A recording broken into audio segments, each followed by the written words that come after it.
Oh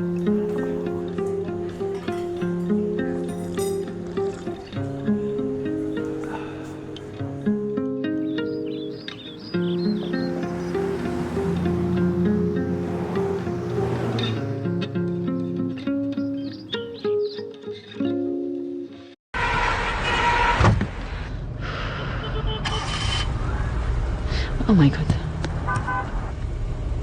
So hot.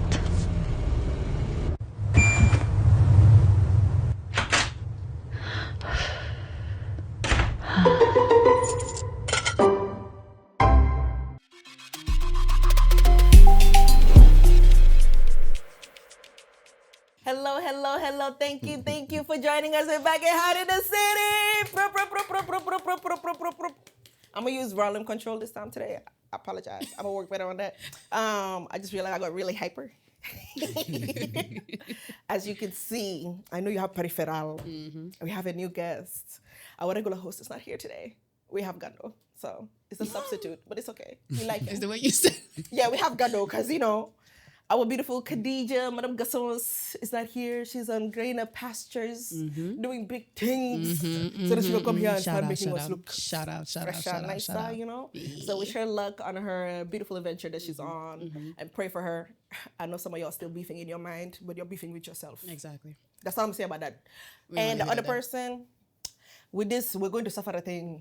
I was going to let it go, but my spirit said no. Because my spirit said, sometimes you need to tell people how they're hypocrites themselves. Yeah. If I was the ustaz that y'all were upset about, I would be very disappointed in the community that I call people that follow my teachings, because you're going against everything he has said.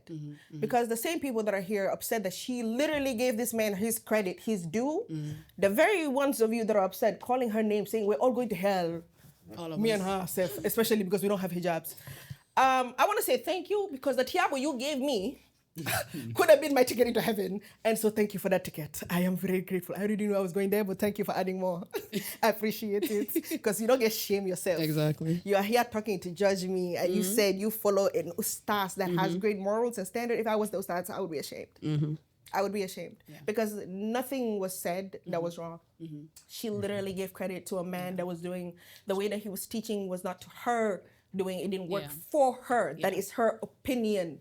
I know it's something you don't like to hear from Gambian women, but it is her opinion. And she wasn't disrespectful. And she wasn't disrespectful towards this man, because if she really was, we would have checked her on that. Exactly. And that is not who she is anyways, for her to have to go that far. And you guys took it really far, and I'm very disappointed that you call yourself Muslims and are out here embarrassing us as a greater nation of Muslim people. So that's all I was saying about that. Check yourself before you check somebody else.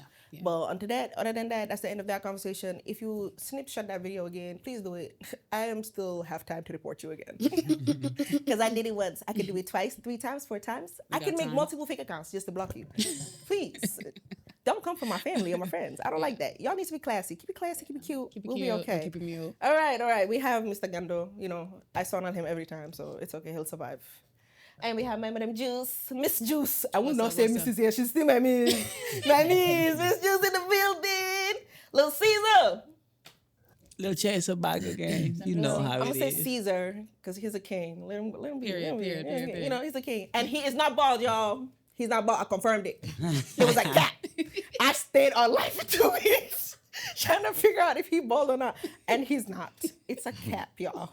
We almost fell for that. It's a cap. He was acting. Yeah, I was acting. Yes, because we didn't go to tape and Nelby. We don't sense. I was looking for Taranto with full chest.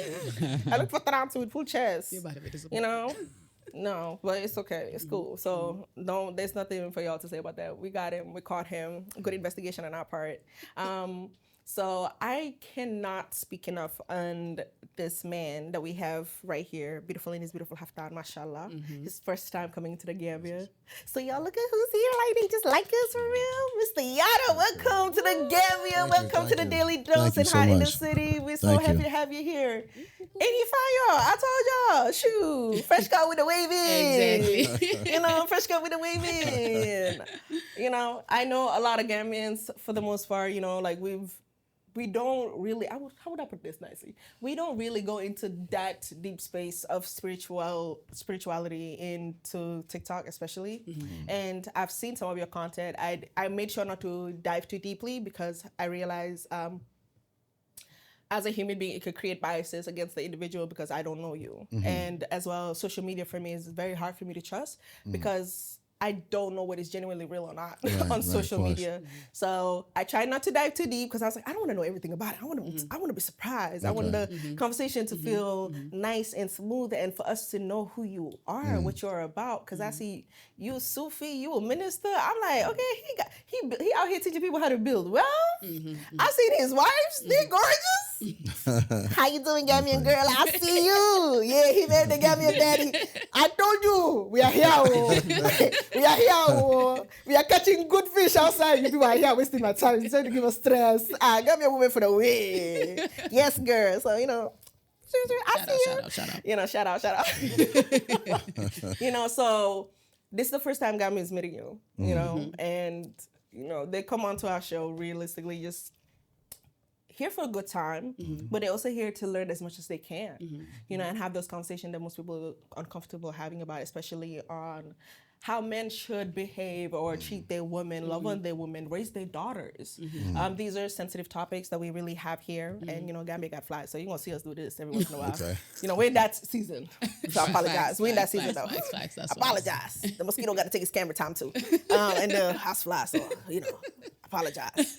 But so like that's a really sensitive spot for them, and you're gonna see once you have time and go to Daily Dose, the Heart of the City comment section. Yeah, we get a lot of the Gambian men in a tizzy by just being ourselves and being hysterical. Is that the word? He said histrionic or something like, girl, I don't remember what word that man saying used. women should not have their own opinion or be able to be energetically themselves. Because they like us docile and quiet and submissive, that's what it's giving, and not understanding that submission is earned, not just given out. Because you can't just submit to what I call the unstable leader.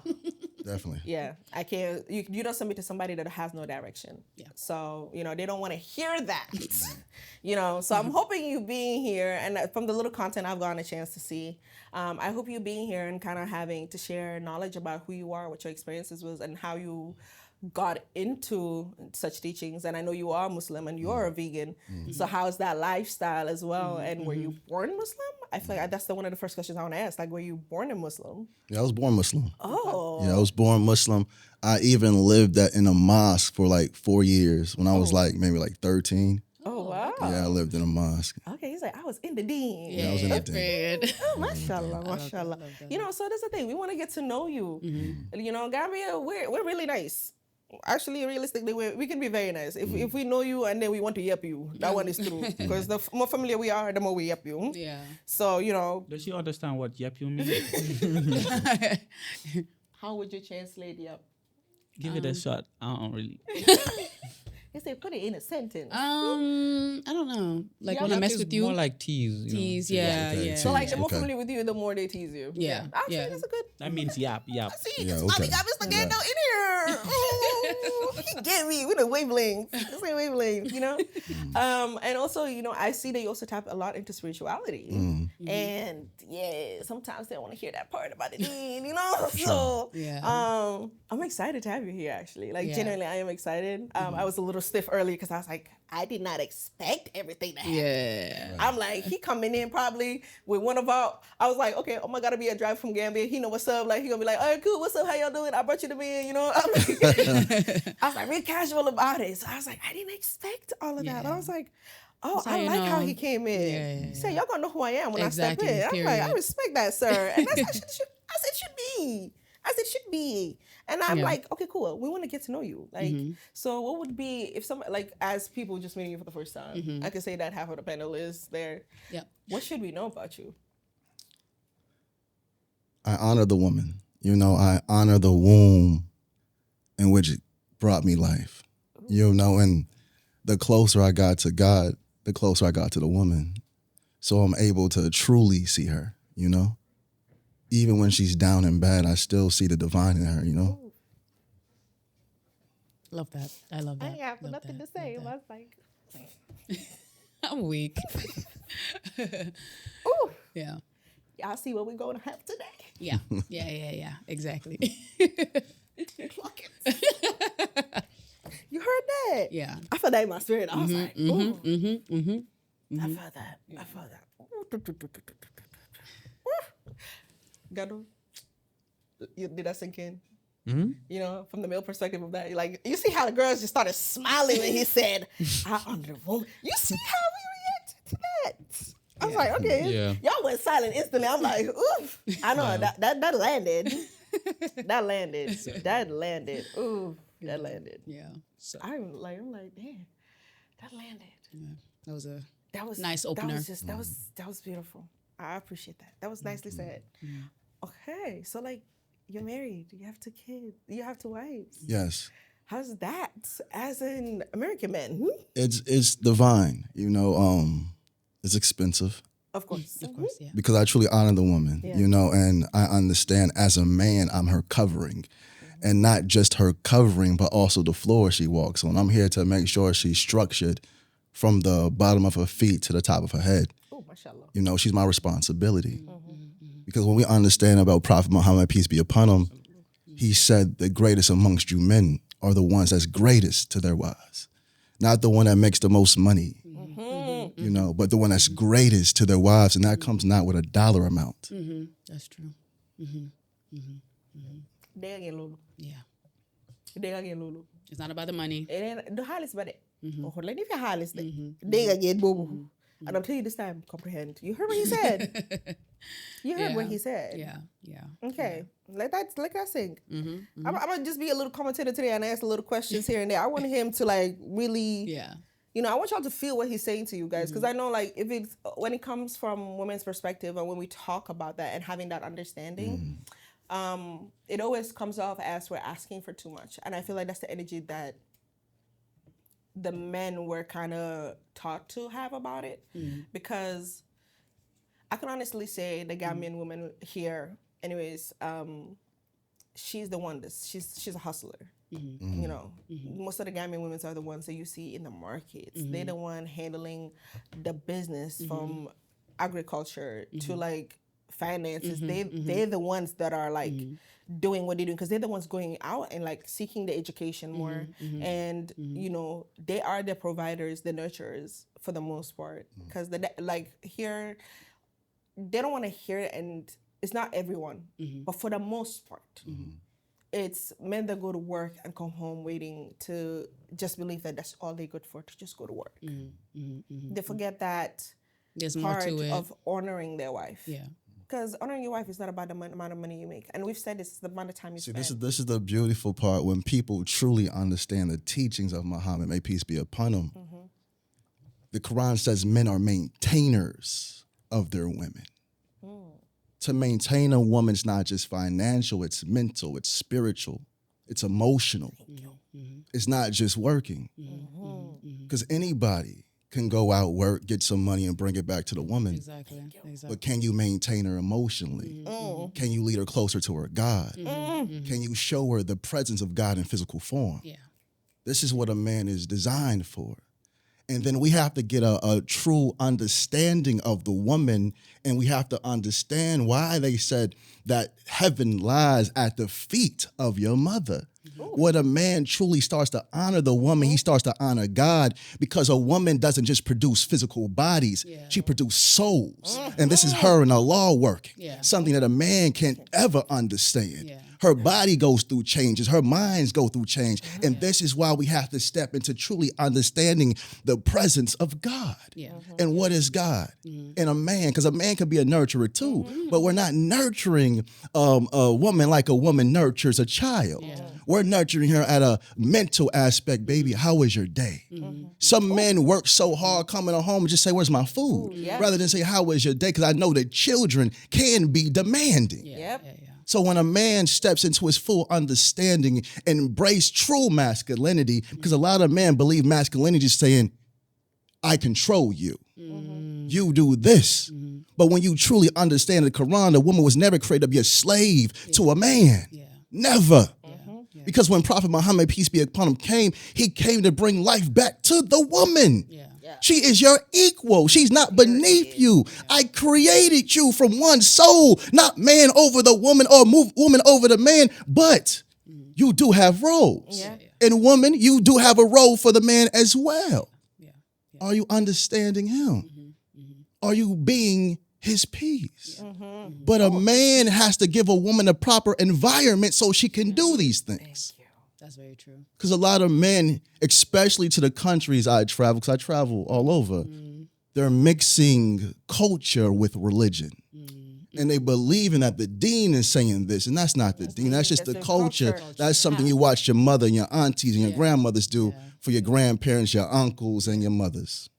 So again, I give all praises due to Allah, the greatest of all praises. Ooh, amen to that. See, this is what we were talking about the first episode. True. And you came for my neck. I hope this one you comprehend. Because if we need to keep repeating it over and over again for it to be understood, then that shall be the way that we go about it. We've had similar conversations, right? When it comes to people understanding and mixing up culture and religion and not being able to separate them. Because yes, the Quran did find culture here, and it might have taken some to make sure that we integrated it even more beautifully. But I don't think it was ever intended to be used the way it is now. Because religion has become the thing that holds people to do. How do I put it? For you to misbehave, you now have something to misbehave. You have now a reason to use as an excuse for why you misbehave. That's true. So they've started using the Quran as an excuse for the bad behaviors they have. You understand? So that's the thing that I feel like that's the experience I have received from most of the men that I've interacted with. And that is not just me, that is also in my friend group. That is also my aunts that I've learned about their relationships and their marriages. And even just by observing how their men talk to them and regard them. And as a young woman or as a young girl watching such interactions, it's like my mind always went, I'm not gonna get married because it doesn't look fun. Right. No, honestly, I used to tell my mom that. I was like, that makes sense. in the words, all of,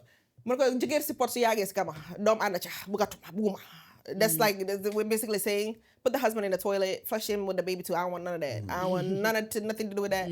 So like, imagine my mom surprised when I brought her man. I said, I'm gonna marry this one. So she was like, what do you mean? I thought you said you were done. I was ready for you to just be like, one of my aunts, she like, be just all about your degree. And then like, find somebody young and go about your day. I'm like, have better hope for me, But I was like, there was something I didn't see that when I finally started, I realized that is what I wanted for myself. And I didn't need anybody else to understand that. But I knew men that thought were leaders that never really led in any sort of direction. They say, I'm a man, man may go to Kirby, man may let na topoto, man may dem di liye, di dance ma dole. It's basically, I'm the one that goes home, that works, that does everything. And like, I'm coming home and you're being problematic, you're being demanding, or you're feeling this way and that way. Like, you're not here for me, so I'm going to marry me another wife that can be more peaceful for me. That is how it normally the trend goes. Because you could ask this man and this woman, like, my wife wasn't peaceful. She wasn't peace for me, and you ask them, like, how did it start? And then at some point, it would take a man to claim responsibility in the parts that they play. But a lot of men here don't know what responsibility is. Not the women. See, this is the thing. A lot of men are truly at war with themselves. The Quran calls it the nafs, so we're going to war with the lowest versions of ourselves. And regardless if the woman is bringing a man peace, if he's not peace with himself, he can't accept it. That's true. That's true. Because I feel like then you start like projecting and things like that. Because you're a human being. Yeah. You're going to project. Yeah. For sure. You'll make sure that it has to relate back to you. Confirmation bias. That's true. If you believe it, you're going to see it. Yeah. That's true. If you believe it, you're going to see it. Yeah. Oh, that's crazy. But, that's the country we are working with today. We go through this regularly. Yeah. My boys are quiet though. Like, y'all got questions. Like, y'all look like your brains are like. Oh no, I'm I can see the clock in Caesar's brain. The wheels are spinning. The wheels are spinning. It's like, okay, cool. Okay, I'm digesting taking this. It in, I hope that everybody that's hearing this like takes that moment to really digest it as they are right now. And I want people to digest the information that you're giving them. They don't need to process it in one day. And I always recommend, if something gets a lot for you, you can take a pause on this video. It's going to still be on YouTube. It's not going to go anywhere, and like Apple Podcasts process, too. Process the information that you're receiving and then come back to continue to get in more. So I appreciate the time that you're taking to really dive into this. I know like the guys are gonna come in the comments be like, oh my God, it's like they're always attacking us, this and that and the third. And I've always tried to get them to understand it's not an attack. I'm like, it's as much as I want, if I'm not doing something right, for somebody to tell me that I am not moving in the way that I could move, that is more true to myself. If I'm misbehaving in a way that is not known for me, that they could check me and be like, look, I love you, but you've been doing X, Y, and Z that I think is not right. And I want you to look into yourself and see how you feel about that, and like if we can make better changes, you know. And I'm like, it's not criticism to attack you and say, oh, I want you to be defensive. It's, I want us to work on this, because if we work on it, we're gonna ultimately, at the end, we're better for it. Our community is better for it. Our community is stronger for it. We get to not add to the trauma that's already been inflicted on a lot of people. You know, we're actually gonna be the people that say, I don't want my child to witness such a thing. I don't want my child to know that this, even this as in like seeing their parents argue and like it getting physical. I don't want any child to have to see that. But that's a normal occurrence in some homes, you know, and that unfortunately is part of the culture, because you know, to some extent we believe that if you hit the person, they will understand. Or like if you're in a hard marriage and the person is causing all kinds of stuff, you have to like mun, which is like to bear it essentially. That's basically like what has been like taught here. For example, if let's say the man cheats on you, say he goes and impregnates somebody outside of the marriage, he's hitting you, he's disrespectful, all of that, they kind of just tell the woman to kind of just bear it and that's it. Or if you try to escape, or you actually end up escaping and actually being able to be brave enough to, let's say, like initiate a divorce, they kind of like shun the woman and that you are the problem. That you are the problem. Well, and they're not seeing that it's not her fault. You know what I'm saying? So, but it's definitely like something that's like normalized here, where it's like bad behavior, and then the woman is supposed to just sit back and just bear like, oh, this is so normal. Like, you know, for example, like, like the men, they cheat, you know, stuff like that. And it's like, but that's a trauma not everybody, response as well. and like not everybody is willing to like accept that, you know.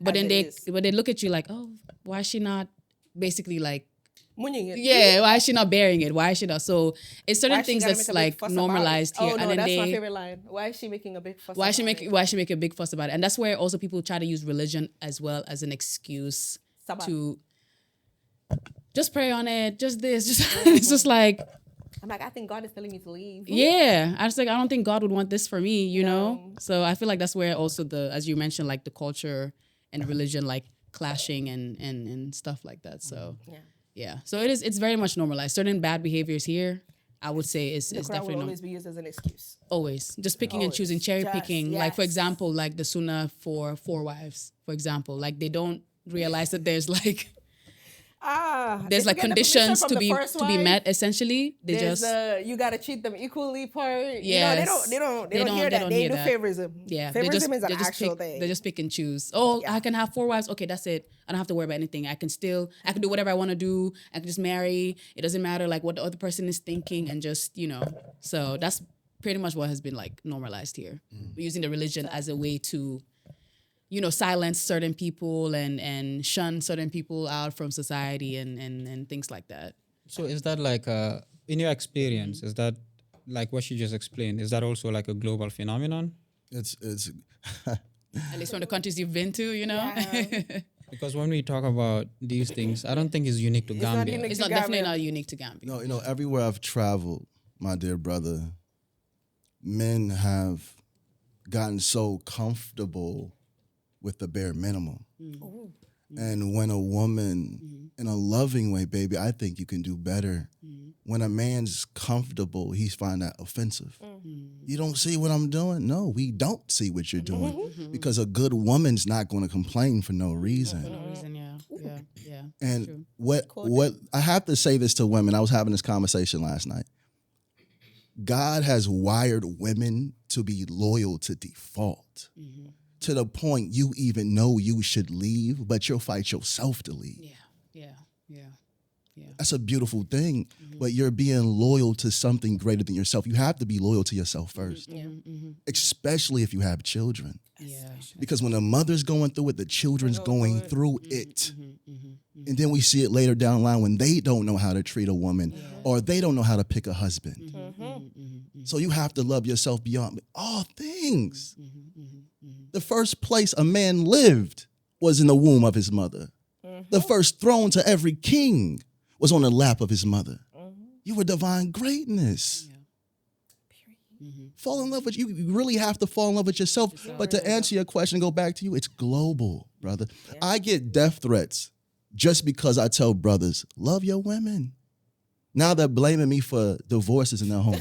I don't even know you. I don't even know these people. I saw that That's screenshot. crazy. I cackled a little bit. He was actually. like, "Oh, my wife has been watching your videos, and she wants to divorce me." That's crazy. It's crazy. That means that there's something in your video that she saw that something just clicked in her head. Resonated. And then the Muslims, and I feel bad, and I love my brothers, my Muslims all around the world. But the Quran gives us a structure, and the structure on how to properly handle a wife. That's true. How to speak to you, how to make love to you, how to provide for you. Yeah. And when we go outside of these things, you can divorce. Yeah. Exactly. But the culture comes in, and the culture is toxic. Because even here, I was in Senegal, I was talking to somebody, I said, your family teaches you to stay around your relatives even though they don't like you. You have to show up for events. That's true. You have to speak to them. Yep. I said, man, that's toxic. And then it goes right into the marriage. This man is beating on you. Still stay. Still stay. Allah does not like divorce. Nah, but God gave us rules to divorce. Thank you. Yeah. Thank you. They seem to If he forget didn't like that you, he wouldn't part. have made it there. Come And he wrote on. it in bold letters. There's all instructions for both men and women. But this is the problem, and I love my brothers, and brothers have to understand, just because we have fathers doesn't mean we have the proper example on how to be men.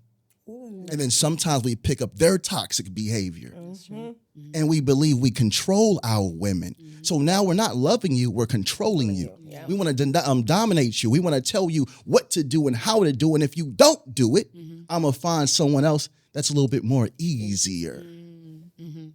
So we always find a woman that's mentally below the woman that's fussing. Not at her level, but below her. So now I can get away with bare minimum because she's not asking for much. Yeah. But it's a global thing. Yeah. It's a global thing. You And mentioned anytime you find broken, battered women, you'll always find sickness in high numbers and poverty in high numbers. Because women bring health and women bring success. Okay. You mentioned men accept the bare minimum. I Yes. think I'm just paraphrasing. Yes. Correct me if I'm wrong. Like, can you expound on that a little bit? Like, what does that mean? It's the bare minimum for men. Like, what does it? We believe that financially providing is good enough. Okay. I pay the bills. That's my job. No, what about mentally providing? Provision. God said, men, you are maintainers. I can get a beautiful home and a beautiful car. But if I don't maintain it correctly, these things will fall apart. Just like a woman. The way she loves us, the way she forgives time after time after time after time after time. We apologize for the same thing over and over and over and over again, and then expect her to give us the same loyalty that our mothers gave us. Now we want our women to be mommies to us rather than us leading them and guiding them and loving them and appreciate them and educating them, not just with words, but with our actions. A lot of men will tell the woman the Quran, but they don't live it.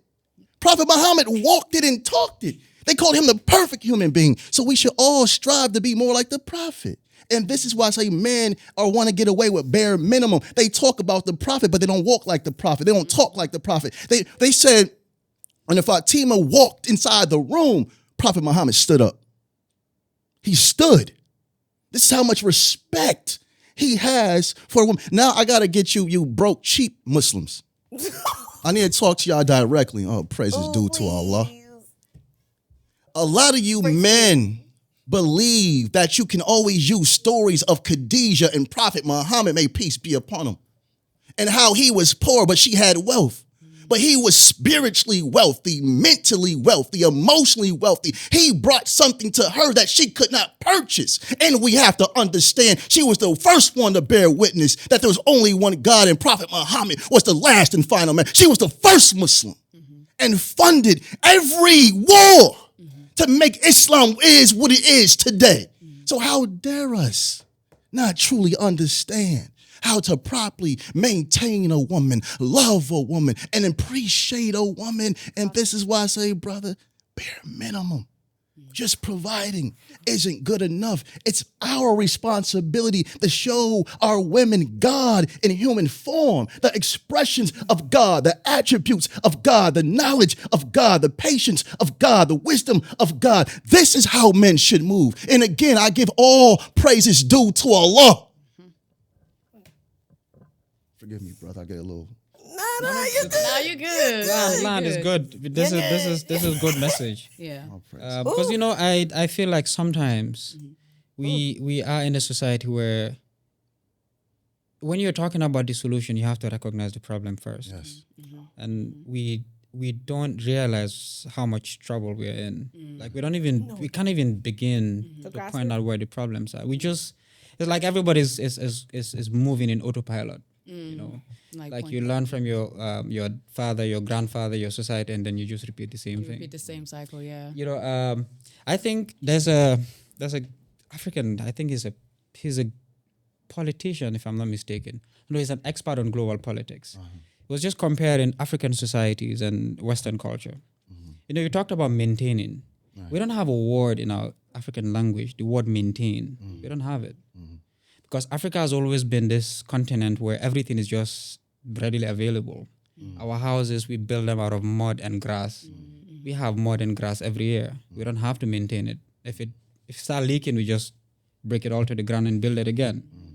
It's food. It's always summer. It's always, the soil is always fertile. We never had to store food, you know? So maintaining, it's the concept of maintaining has to come from a society where planning and maintaining your resources it means survival. Because if you look at the Arabian culture, Saudi Arabia, or like just the Middle East, is a very harsh society. So resources had to be, well maintained. Like you have to keep it in its original state. So the concept of maintaining is not new to them. So I guess when God is talking about like you are the maintainer of your spouse, this is something they understand. Like here you have to like kind of explain to them the concept of maintaining. Like we don't have this in our vocabulary. I don't know if you get what I'm trying to explain. So I guess what I'm trying to say is it's a deeply rooted problem as to why our cultures are so intertwined with the religion, where it's almost impossible for you to differentiate it if you're not really intentional about knowing your deen. So like is this something that you've noticed, or is this something that you've thought about, like when you're approaching educating men in general? See, we have to understand when it comes to even using the word educated men, because a lot of men were educated by men that thought they controlled and treated women as slaves rather than spouses. Because when we look at our philosophers, they come up in a time where they try to even give God a male image, calling him he, his. And we know that God is beyond human form.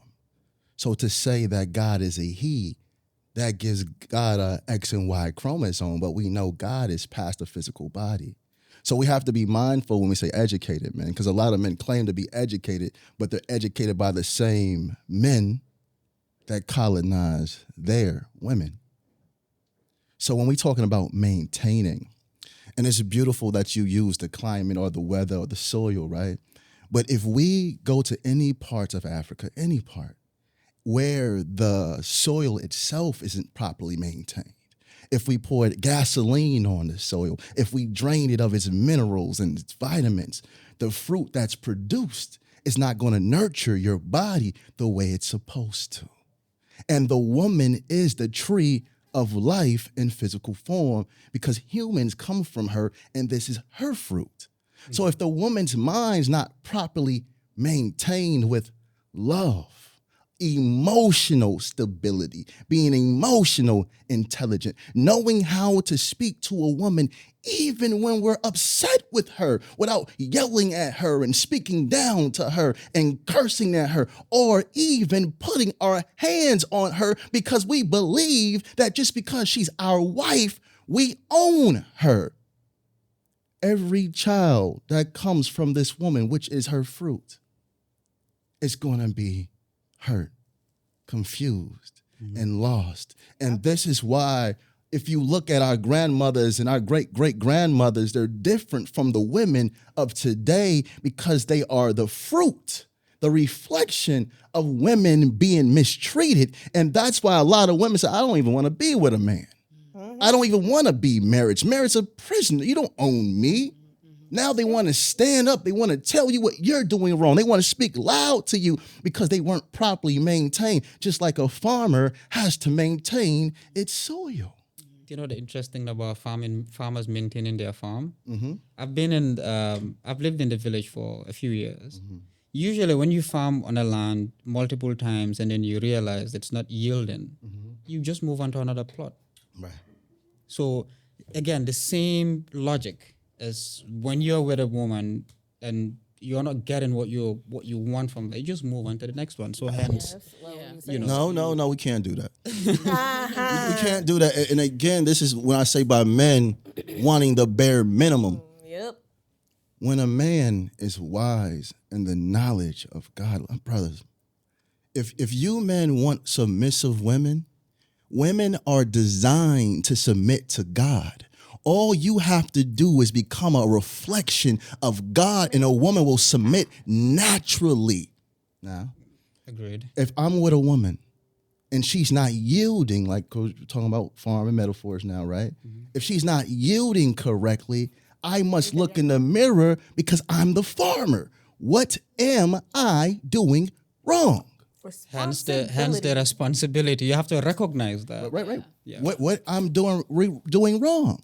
And that's why this farmer with the same soil, same piece of land, can get all these fruit and vegetables, and this man can barely get anything because he does not know how to till the soil. The woman is the most fertile piece of land walking and talking on the planet Earth.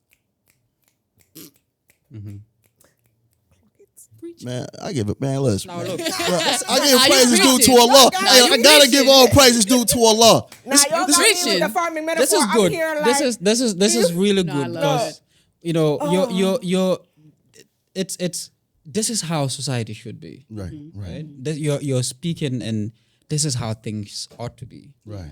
So like, how do you now draw contrast with this? The modernization, normalization, like. We are all the same. We're all equals. You talked about equality. Right. I think equality in the definition of Islam is not the same as equality in the Western definition of what equality No, definitely is. not.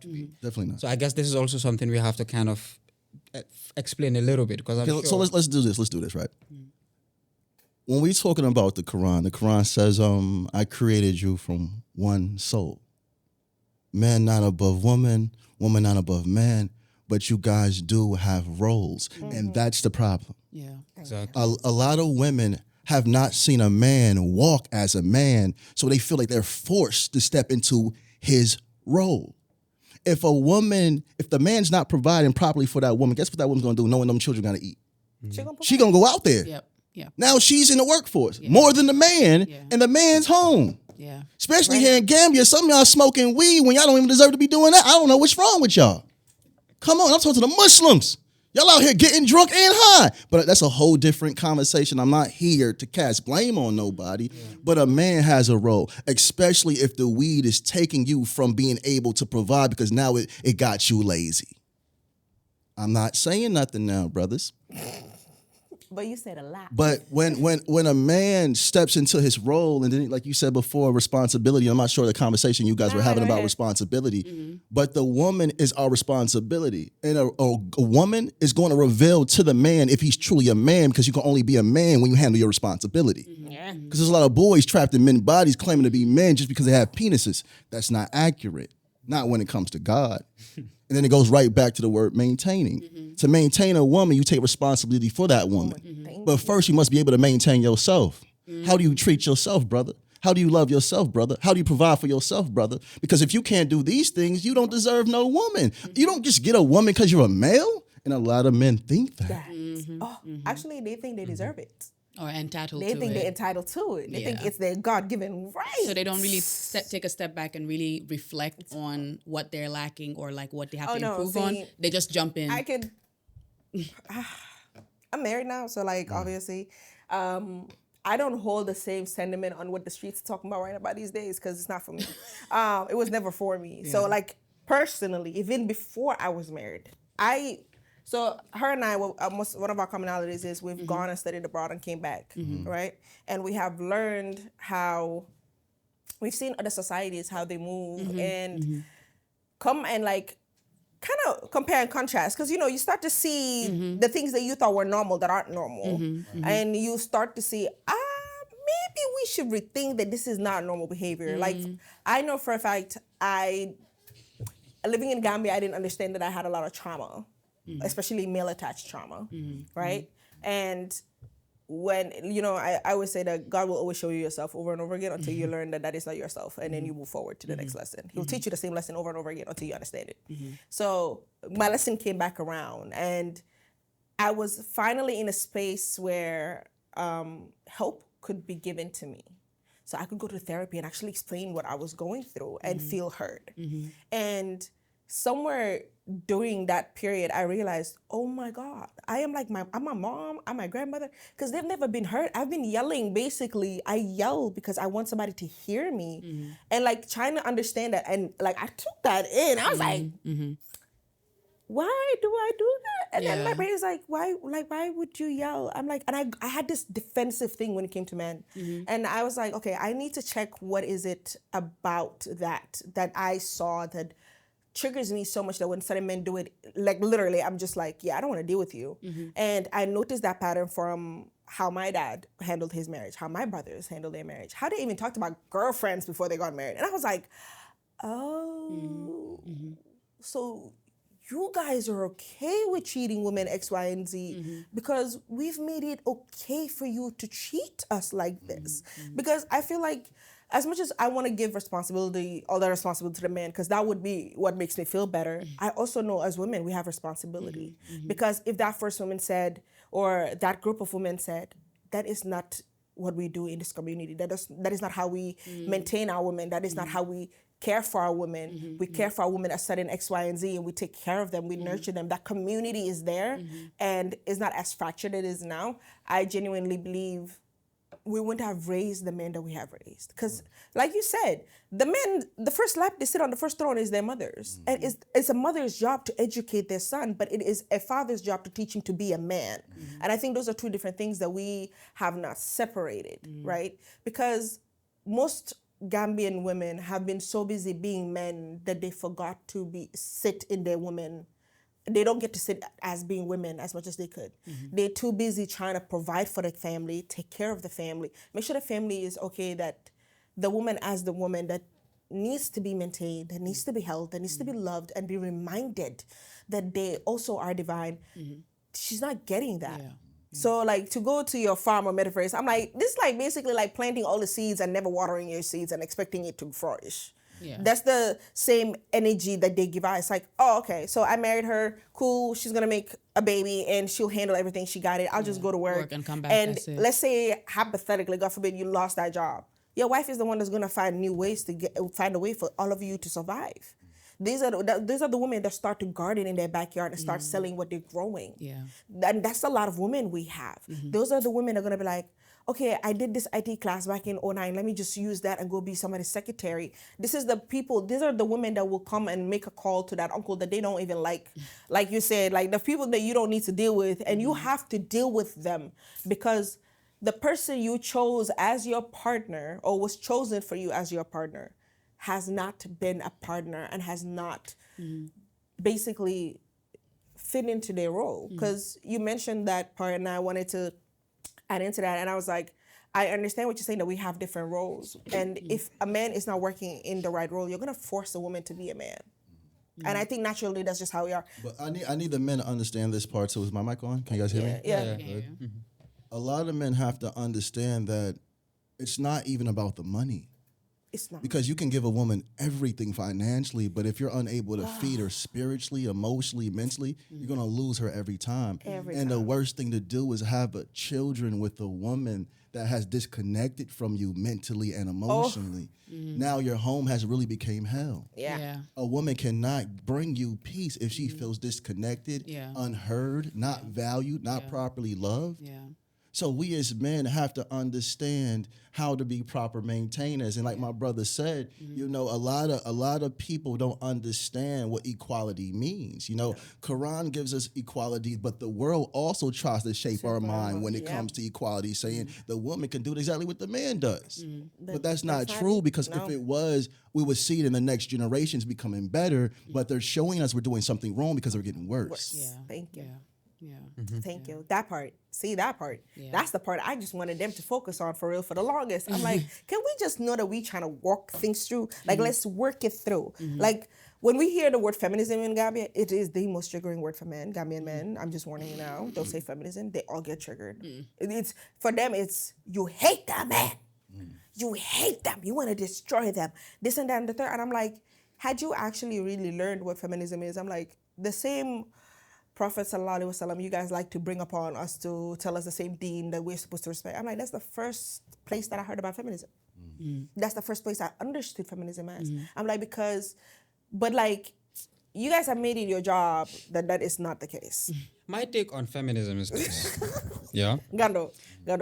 I Say it nicely. no. I Say it nicely. you know You're another woman employee. Say it nicely. I'm intentional by speaking the truth, just how I see things. Right. I do not believe that women do not deserve, equality of treatment, equality of opportunities, equality of all of that. Pay. Feminism in its essence, I'm with it. Yeah. But it's just in practice. Like the way, especially from, this modern wave that we're moving. I mean, obviously, the reason why you have the likes of Andrew Tate rising is because men feel like women are always just bombarded. So you are going to have like very, individuals that have extremely polarizing views that would be relatable to these young impressionable minds.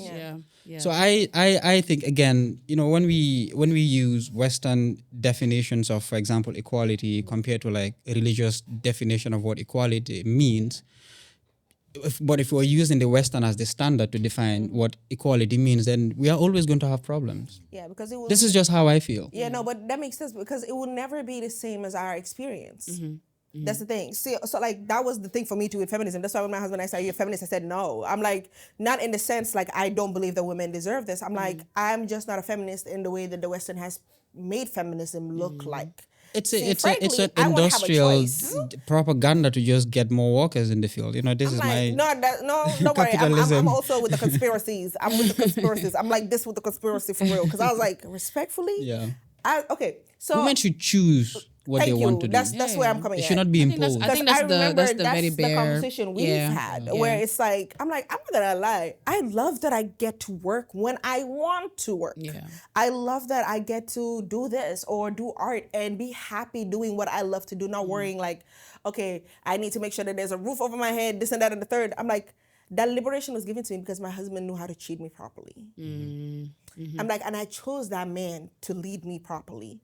And that was a decision I made, right? And I saw his character and who he was first before I entered there. And I wasn't deluded by whatever I thought would be the possibilities. Because what I noticed is and this is, I'm not coming for the girlies, but it's true. We like to fall in love with potential men. potential men, not actual men. Potential. What he could be. What he could be, right? So we will have that loyalty, that patience, that forgiveness until we believe he will be the image we have catered for him to be in our mind. Mind you, that is never who he showed us to be. Yeah. And that is We the just made something responsibility up in part our that I head. was also saying that women need to take for themselves. Of course. I'm like, because a man will always show you who he is if you let him talk long enough. Facts. They will always do. It's no, it really, it really is. No, it really is. That's a man will true. show you who he is if you let him talk long enough. And I agree. I've taught, like, that's the advice I give my friends. I'm like, look, I have, because I was raised by only brothers. I'm an only daughter. So I was really just grounded in masculine energy my whole life. It went to a point I walked like my brothers. I dressed like my brother. I wanted to be in pants, wear a hat, and a baggy shirt. Yeah. I was there. I was one of the boys.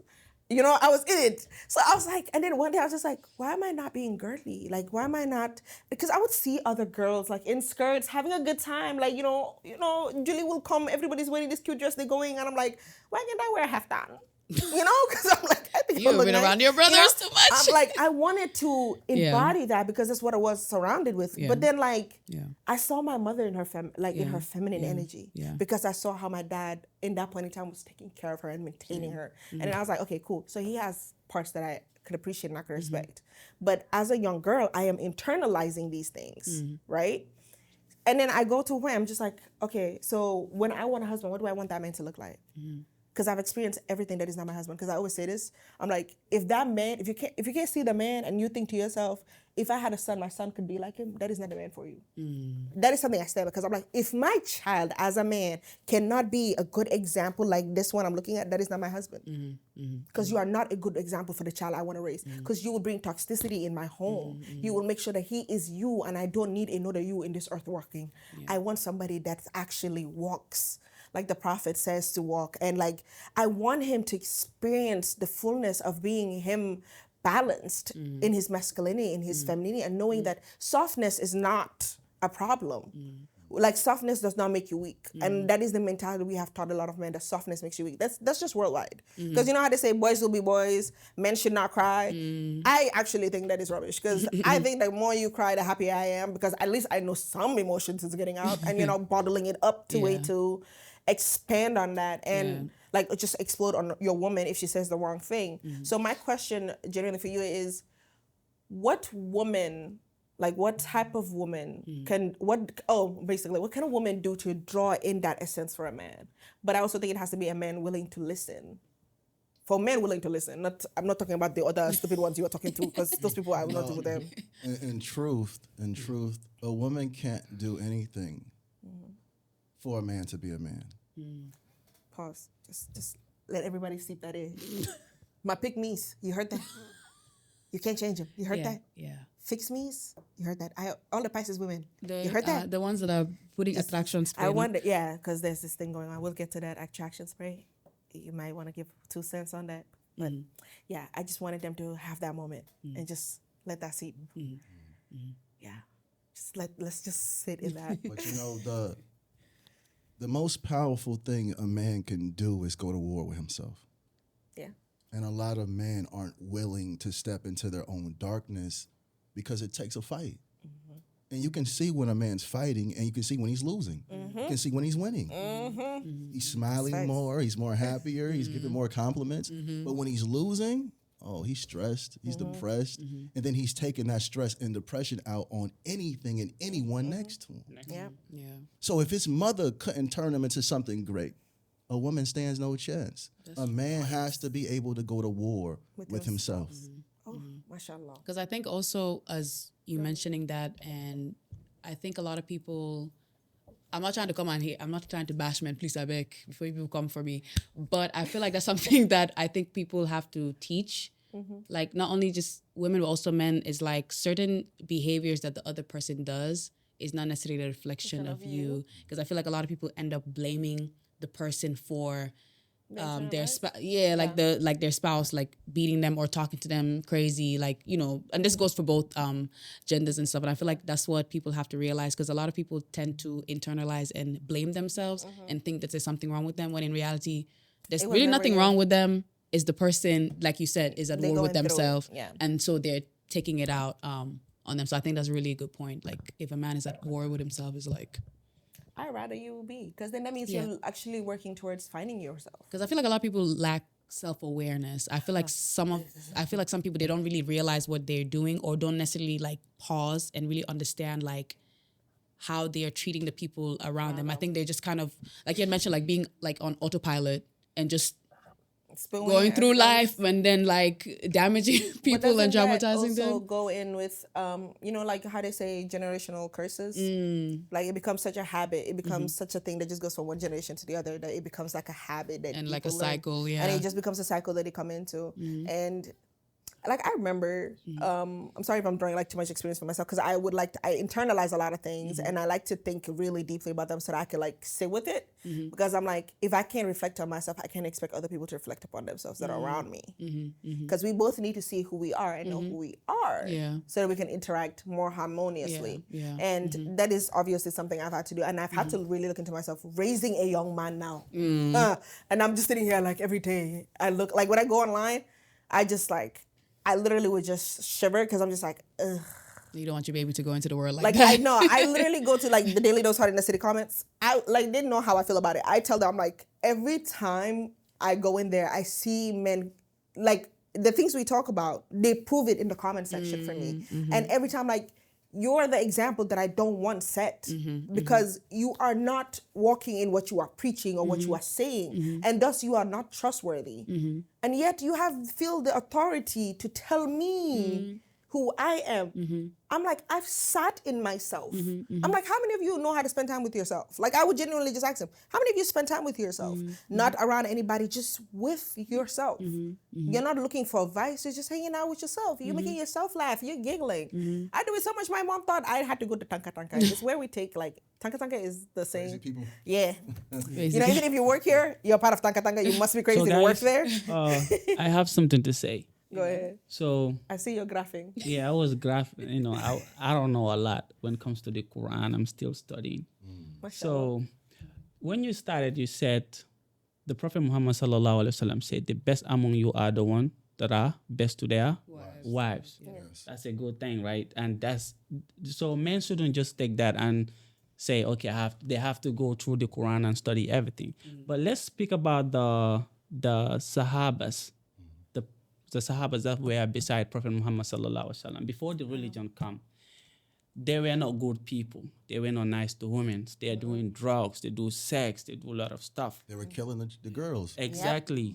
So, but when the religion came in, it changes everything. But also before they convert to Islam, there are a lot of doubts. I can actually say it's because of the culture. They don't want to involve the culture with the religion, because the religion is against a lot of stuff. You understand what I mean? So, but also when you think about it, sometimes it's not them, it's Allah subhanahu wa ta'ala that put, that make you to convert. Some people, they are just worse. You understand what I mean? So let's say Abu Bakr Siddiq radiallahu anhu, they were bad people back then. But when they converted to Islam, and now they're one of the best people on earth after the Prophet Muhammad sallallahu alaihi wasallam. People still talk about them. They were nice to their wives. They were not just, as you say, men nowadays think the only thing they do is to provide, which is totally wrong. It's not that. So those people were very nice to their wives. So now, what I'm trying to say here now, because when you go to a lot of homes in Africa here, let's say Gambia, I'm a Gambian, so I can take an example from my mom. There was a time my mom was seated and she was thinking. I often go outside and come. I was like, Mom, what's wrong? We're like, I don't want to tell you. I said, Mom, I'm not a kid anymore. I want to talk to you. She was like, I need love. She's providing for us. She used to go to the beach and sell. She was married? Yeah, she is. But the husband is not actually there. The husband got 4 wives. So my mom is on her own with us. My mom is always smiling. But me personally, deep down, I know she's going through a lot. She needs love. You understand? I asked my mom, I was like, what's wrong? Like, I don't want to tell her. I said, Mom, please, let me know. She was like, I need love. Because I was like, forget about me, my little sister, you yourself, what do you really need apart from us? That's when she come up with I need love in my life. I need someone beside me, someone who can tell me, do this. You are beautiful. You are nice. I can provide. You understand what I mean? So when she actually told me that if I get pissed, I get mad, I wanted to do something about it, which I did. You know what? I was like, then I start making research of when it comes to religion, divorce, because you have requirements to get divorced.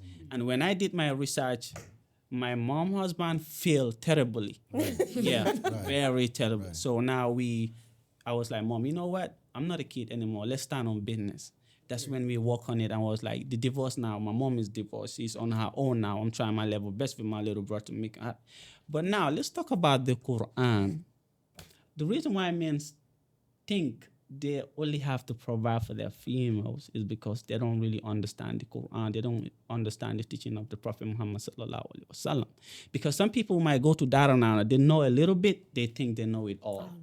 Because you might able to read the Quran, Bismillahir Rahmanir Rahim till Ameen. You know the words, you can recite, but do you exactly know what does it mean? There's two different things. Yeah. So I feel like if you deeply understand the Quran, the teaching of the Quran, and how to treat your wife, I don't think there will be problems when it comes to marriage, because you will be safe as a husband, because you said about as a man, you have to accept yourself first. You have to find peace, and also to find peace, because when you go to the Quran, the most mentioned thing is there is knowledge. You understand what I mean? So if you go to the Quran and you learn and you understand, especially hadiths and the teaching of the Prophet Muhammad sallallahu alaihi wasallam, I don't think there will be a problem when it comes to husband and wife. Because the guy that married to my mom, he claimed to be a religious person. He read the Quran, he does everything, but the way he treated my mom, I don't think a true Muslim, a true believer who trusts in Allah subhanahu wa ta'ala will do such a thing. So I think the reason why all this is going left and right, because people don't really understand the teaching of Prophet Muhammad sallallahu alaihi wasallam, because the culture has messed everything up, And as you said, some people, when they, how do I call it? I'm sorry, my English is bad. It's okay. How do I call it? Comme hanga ñeneen religion and culture bi. Religion bi mun naa wax, the religion might say this is not good.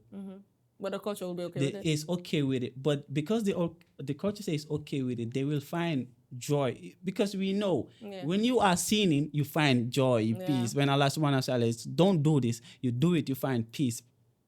But because you find peace, because Allah say don't do it, you say I want to do it. So I'm trying to say the culture here. The culture might say this is good, but the Quran might say this is not good. But because the culture say it's good and you say I will stick to that. So that's when it comes to people who have to go back to the teaching of the Prophet Muhammad sallallahu alaihi wasallam and learn the Quran. But because when you understand that as a man, your wife shouldn't be a problem. You shouldn't be a problem to your wife, especially. As you said, a wife is the one that provides soul.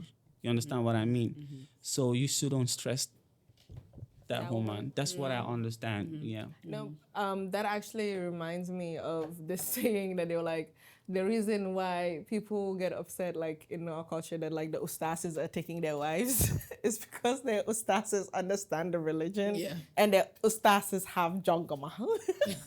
The ustaz is jonge. Jongoma, maybe you have to explain it. Jonge. How do I explain jonge in English? You know what an ustaz is? Jonge is a vibe. Talk to me. Tell me everything I want to know. Jonge is a vibe. Jonge is how you walked in.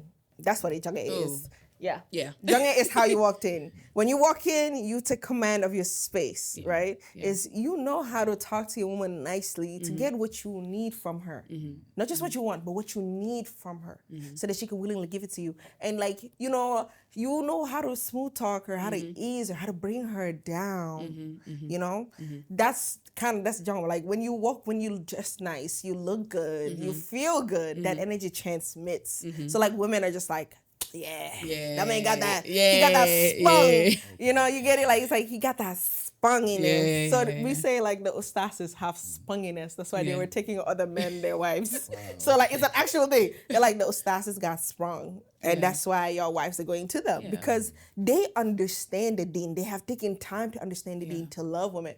Not that stealing somebody's wife is not a sin. I ain't saying it is cool. What I'm saying is, no.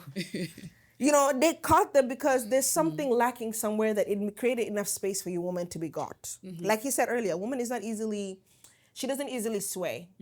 Women don't easily sway, and she will always leave you mentally before she leaves you physically. That's just how we are built. Because the moment she starts to check out and she not yapping at you, because you think it's yapping, something is up. if she's not yapping at you, bro, check your house, because she's out the door. I'll just weigh a little bit on it, then you can comment on what they just said. I think also we have to be very realistic. You know, we don't kind of sell this dream that this is how a relationship is meant to be. For sure. Because even the Prophet, to a certain extent, he had an issue with his wife to a point where God had to intervene. So this is not to say, there are no difficulties. Because we glamorize and then you see the birth of like influences, like just kind of painting this is how my relationship is. But They're all divorced now. it's not really grounded in reality. I just think I should put that comment across. Sure. Oh no, that's true. I'm not okay.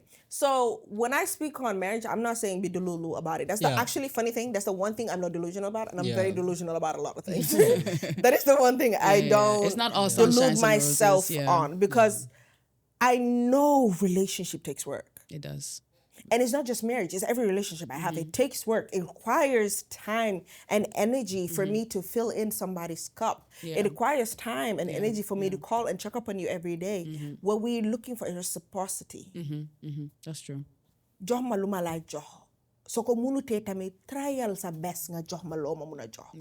You know? Yeah. Basically, like Lucy Chan said, because even somebody on YouTube says this, I'm sorry, we speak Wolof here a lot, and then we just kind of digress in our brain. I apologize, let me translate that. So basically, it's, when I give you myself and I give you my energy, I'm giving you bits of my soul. The one thing I just need from you is to appreciate it. Because if you appreciate it and you know how to treat it properly, you will reciprocate. That's a natural reaction. You will reciprocate, because that's how we are built. That's why we reflect ourselves on each other. That's the only way we can see ourselves.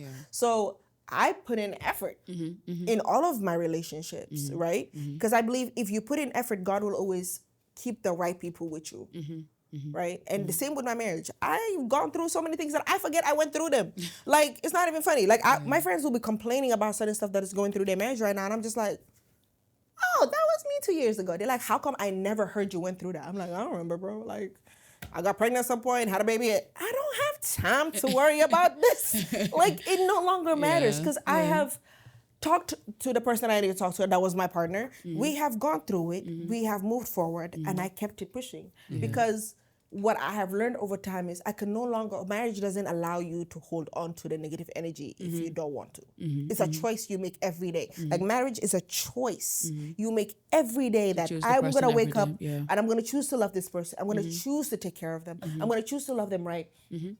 I'm going to choose to provide for them so that they don't lack anything. It's a choice we're making every day. That's true. And it's not an automatic thing like, oh, I'm going to get up, I'm going to do this and do that. You're just doing. You have to be intentional in with your partner, because everybody's like different. Like, you know exactly. what I'm saying? So I'm like, that was always been my intention. And I said that intention before I got married. I said that intention with my friends. I'm like, I want to be in relations where all our cups are getting full. We're filling each other's cups, that we're connecting with each other. And if there's a misconnection, I want us to figure it out. Because some people are there for a season, and that's okay too. And I know how to let go of them when that time comes. Like, you take your time with that.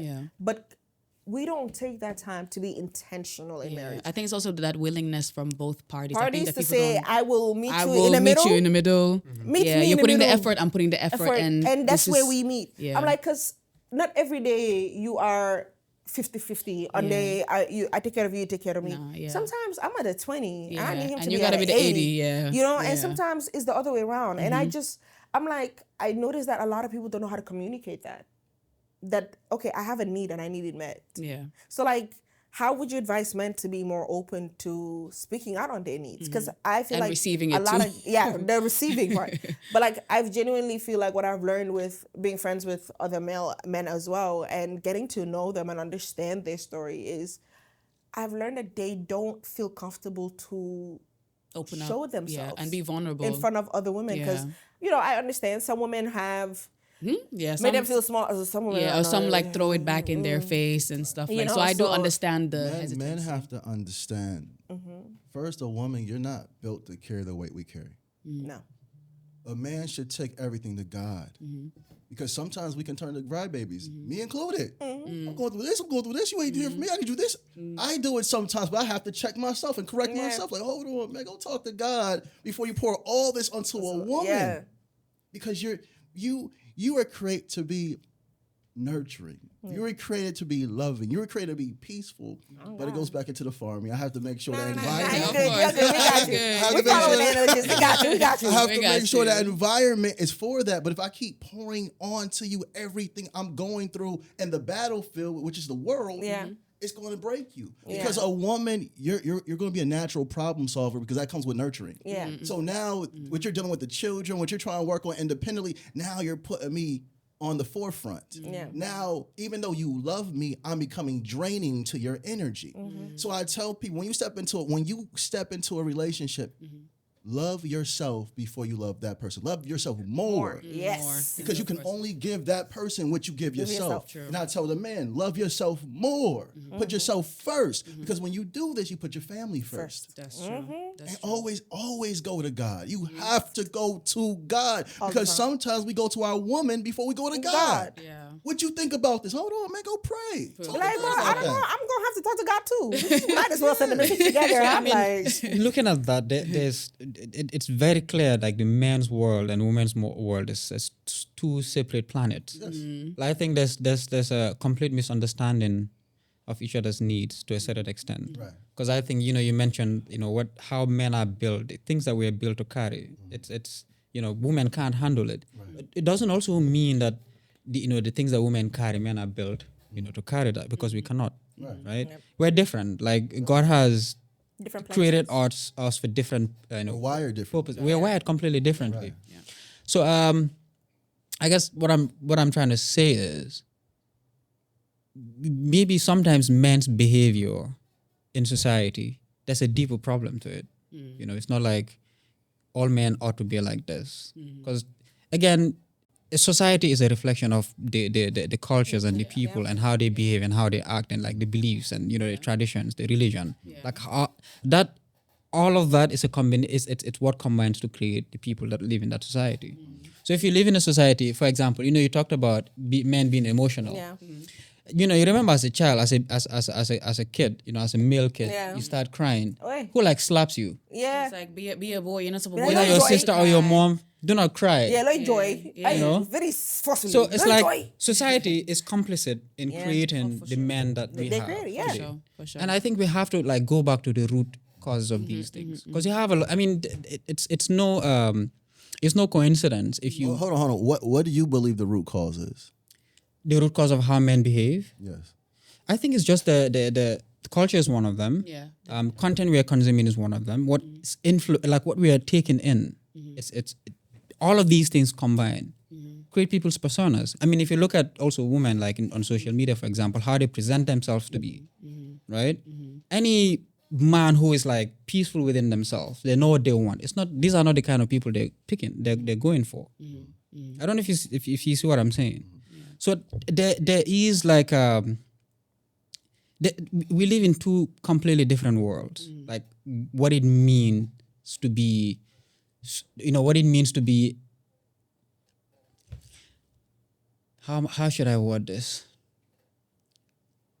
Sometimes men say they're not good women. The question is like, where are you looking? Like where are you looking? But majority of the time you hear a man say there's no good woman, it's coming from the mouth of a no good man. Exactly. No, that's what I'm. No, sometimes. Sorry, that is true to a certain extent, right? I have friends. I can vouch for their character. Like we had a very deep conversation recently during Ramadan. Like they were saying the same thing. There's no good woman. I'm like, where are you looking at? I know you. You know, you're loyal. You're hardworking. No, see, this You is have- but this is the thing. You don't know him behind closed doors. Thank you. Okay, no, That's what I wanted to say. I'm sorry. that's true. That is true. Because the loyalty a man gives a woman and a man gives a man, it's different. The way they behave with us and with women are different. Night and day. That is true. I can agree with that, right? But I'm sure in your group there's specific friends that you have that you can like really vouch for their character because you've seen them in relationships, like you've seen them. Yeah, I mean that's true. I might be friends with you for like 20 years. And never know. I never truly know you. So you can't. The only person you can vouch for is yourself, and sometimes we can't even do that. True. So I mean, how do you explain? Can I just touch on this before you get to that thought? Because I'm scared to lose my train of thought with that statement. It's not that I necessarily have a problem with it. Is where they're looking at, what they're looking for. Because you mentioned like some of this women on social media and how they behave or what they do or where or whatever, like how it presents. I need us to also understand that does not say who that person is in its wholeness. It could be a persona they created to maybe get out of a bad place. And this is not making excuses for women that want to do raunchy stuff. That's you. It's your right, your body, your choice. But when you phrase it like that, I think it can come off a little dangerous because it's almost like saying if you go on social media and she's wearing X, Y, and Z, or she looks a certain way, she's not a good woman based on that. No. That's not what I'm saying. I know you. That's why I'm like. That's why I wanted to clear that out. Let me just get you because the feminist women will get you because it's the. No, I what mean, I've noticed is it's a reality that we have to talk about. Okay. Understand now for here. Like I get where you're coming from. Hence why I wanted us to clarify that before we moved forward, right? Because when we say where they're looking at, like we say, you don't find your husband or your wife at the club. This doesn't necessarily mean everybody that goes to the club is a bad person. No, okay. Yeah, but like, maybe land like. I had not even finished. Okay. No, I was gonna clarify that. Yeah. Right? And my clarification would have been like there's a beauty standard that has been set.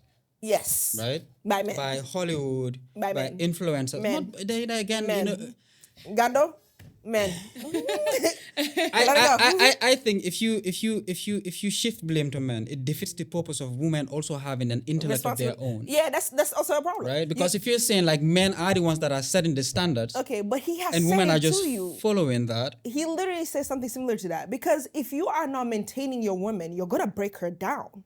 And when you break down a woman, let's say generations of breaking down women, you're not gonna have mentally strong women all the time. Your majority is going to be covered by women that are docile, that have been dominated by their own father, their grandfather, their brothers, to be this minuscule of a being, forgetting who they are. Is this perspective or is this perception? It's not a perspective, no perspective. It's a fact. How is it a fact? Because that's women's experience. But you see how you responded to that. No, wait. But you see how you just responded to that? To what? It sounded dismissive to me. Like, is this perception or is this perspective? Yeah, it sounded dismissive because you didn't want to hear that could be my experience and that could be the reality we're staying in. That's what it sounded like. Again, sounded like may not be your intention. And that's where I think a lot of men have gotten themselves into trouble in the society we're in when it comes to this feminism conversation is the way the men say things and the women say and take in things is so different. You have good intentions. Right? But you said that with good intention, with the heart to say it nicely, or to say it in a way that you wanted to explain yourself and be understood, right? But the woman didn't hear that. The woman hears all the connotations of how this is not how a lady should be, because again, that has been her experience since she was a child. That's not what I'm saying at all. Yeah, I know. Okay, you get what I'm trying to say, right? So the question is, if I want to put a point across, right? Yes. Do I have to always think about yourself. my tone, think about my words, think about all of these things? See, that's what feminism made hard for your life. That's what feminism made hard. Hold on. But as a man, yes. No, I mean, I understand that. Like, to an extent where you're not intentionally instigating or you're not intentionally trying to rile up someone's emotions. Yes. I feel like that's where intent if you do that, comes if you do that, then you 100% you should be responsible of your, of your words. Yeah. That's not what I'm saying. Yeah. What I'm saying is, I might say something that I'm not even, in my mind, like I'm not even trying to be offensive. I'm just trying to like put a point across. Right, but a man still has to be self-aware of everything that comes out of his mouth. Even if you that's are, what makes him a man. even if you A are, boy and a man can't behave the same. My son can say whatever. He can just boom. What are you doing? No, don't say that. Me, I can say something. I'm like, I can't say that. what will be an example of something, say, a guy would say that you'd have to. I'm just talking about in general. Just being aware about what comes out of your mouth. Men, we have standards. No, I agree with the general. Hold on, brother. And this is what I'm talking about. Men have gotten too comfortable. I'm not allowed to do what my wife's allowed to do. What would be an example of that? If I'm the head, if I'm the leader, I have to move a certain way all the time. Happy, mad, stressed, whatever I'm going through, I have to be the same all the time. And sometimes I want to say things like, I can't. Agreed. I agree. But we have to be aware, self-aware all the time. I agree. Okay. There's no debate. Yeah. As you have so much at stake. Just what you say and how you say it. Right. Now this goes back into I asked, I said, yo, what's the root problem? And the root problem is the man. We have forgotten how to protect the woman on all levels, not just your woman, but your child. The father sets the standard. We failed. We don't even ask our daughter, how was your day, baby? What's on your mind, baby? And really listen to understand rather than just saying it because it sounds good. Because a girl usually goes after what her father was, regardless if he's a good man or a bad man. I agree. The first example of a man is your dad. Right. Yeah. No doubt. So if we set the standard, the women that we see on social media, regardless of how you meant it, I know you didn't mean it in a bad way. No. I understand that. But most of these women wouldn't be doing what they're doing if they were guided, protected, loved, and provided for. Yeah. By a man. By their father By or their their The first structure. person. The first structure. The first foundation. It could be an uncle. We don't just fail in relationships, we fail in being fathers. Yeah.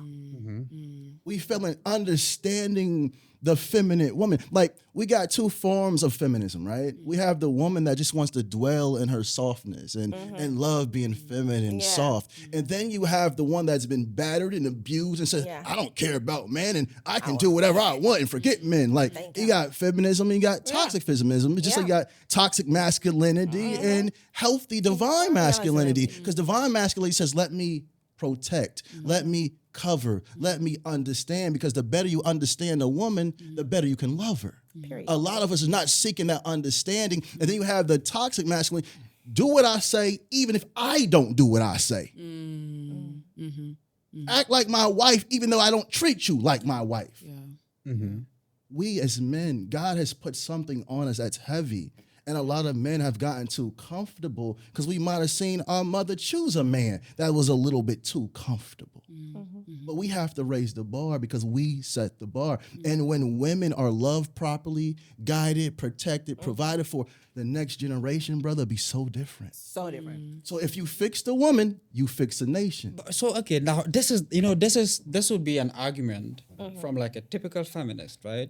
They will say, what is wrong with me for a man to come and fix me? Okay. I'm not worried about fixing a woman. I'm worried about handling my responsibility. It has nothing to do with her. It's me as the man. Okay. I'm the covering. I'm the protector. I'm the wisdom. I'm her strength. Whatever she needs to be, I'm already that for me. So I'm just giving her me. I'm not coming to help you. I'm coming to be me, a man. Okay, so just you. The whole piece is coming together. Just so they don't come and be like, no, I don't need any man to come and fix me. So it's a good thing that you clarify that, because it's something that I hear.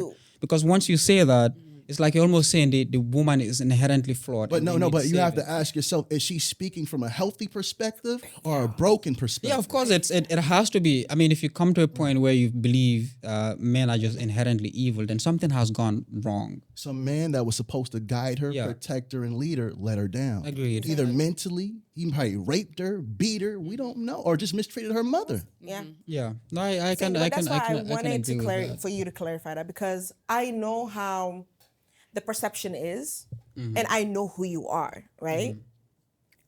And that is why I needed that clarification, because as a woman, there's certain things I don't want to hear my dad or my brother or somebody I know that I move with say, because I'm just like, you're now contradicting. It's like you're basically saying I disrespect her. So that's why I'm always saying, watch how a man treats his mother. That might be how he treats you. Or pay attention to how his dad treats his mother, because that might be what he learned. But that goes you back, know a lot of men in society that treat their mom perfectly, but they're just trash. terrible Yes, husbands. because the environment raises most of us. Yeah. The environment raises most of us. Like there's like maybe 5% in the house, but the 95 is in the environment. It's where we are, who is surrounded it, who our peers are, who our teachers are, What who media are we're consuming. where we consuming. What is that imam saying down the road? Because that's where we go to the masjid every Friday. Yeah. Those are the people that raise your child. But it is our responsibility, and I think it's a parent's responsibility at home to tell your child, yeah, they don't have it willy-nilly or know it all. They're also human beings. I think it's They're just teaching fallible. them discernment. Exactly, To know that's like it. what to take in and what not. You and how have to know yeah. that. And when it comes to how we were talking about, I want you as a man, how you talk to me as another man is so different. And I would understand that, because I understand you guys think very logically, and it's just straight to the point. None of that. Women will kind of run about and go about it to make it softer and land softer, because we're putting in that consideration. Now, when you say certain things, it's coming with a little bit of Are you consideration. talking about like emotional intelligence? Wow. It's consideration. Like I'll break it down for the way the Gambian man will understand without getting into a tissy. Is how how you think to yourself, ne?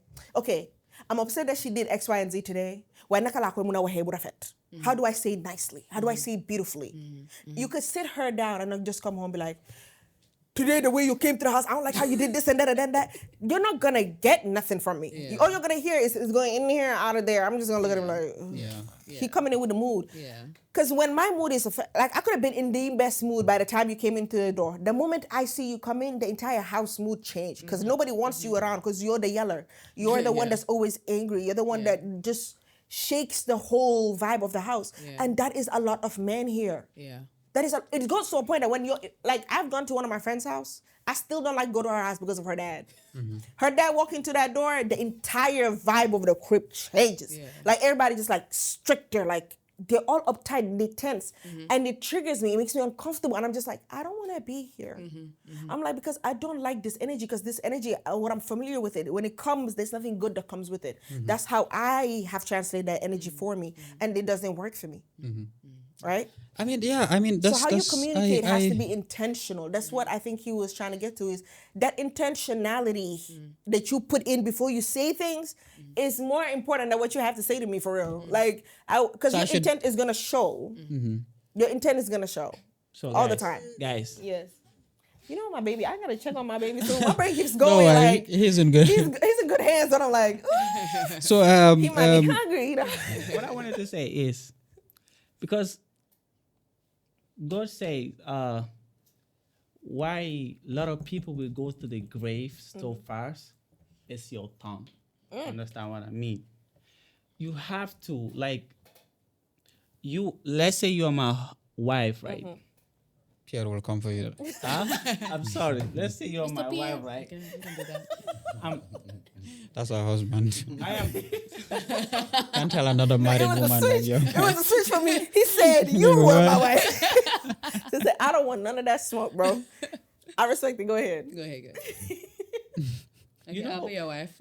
Continue. Okay.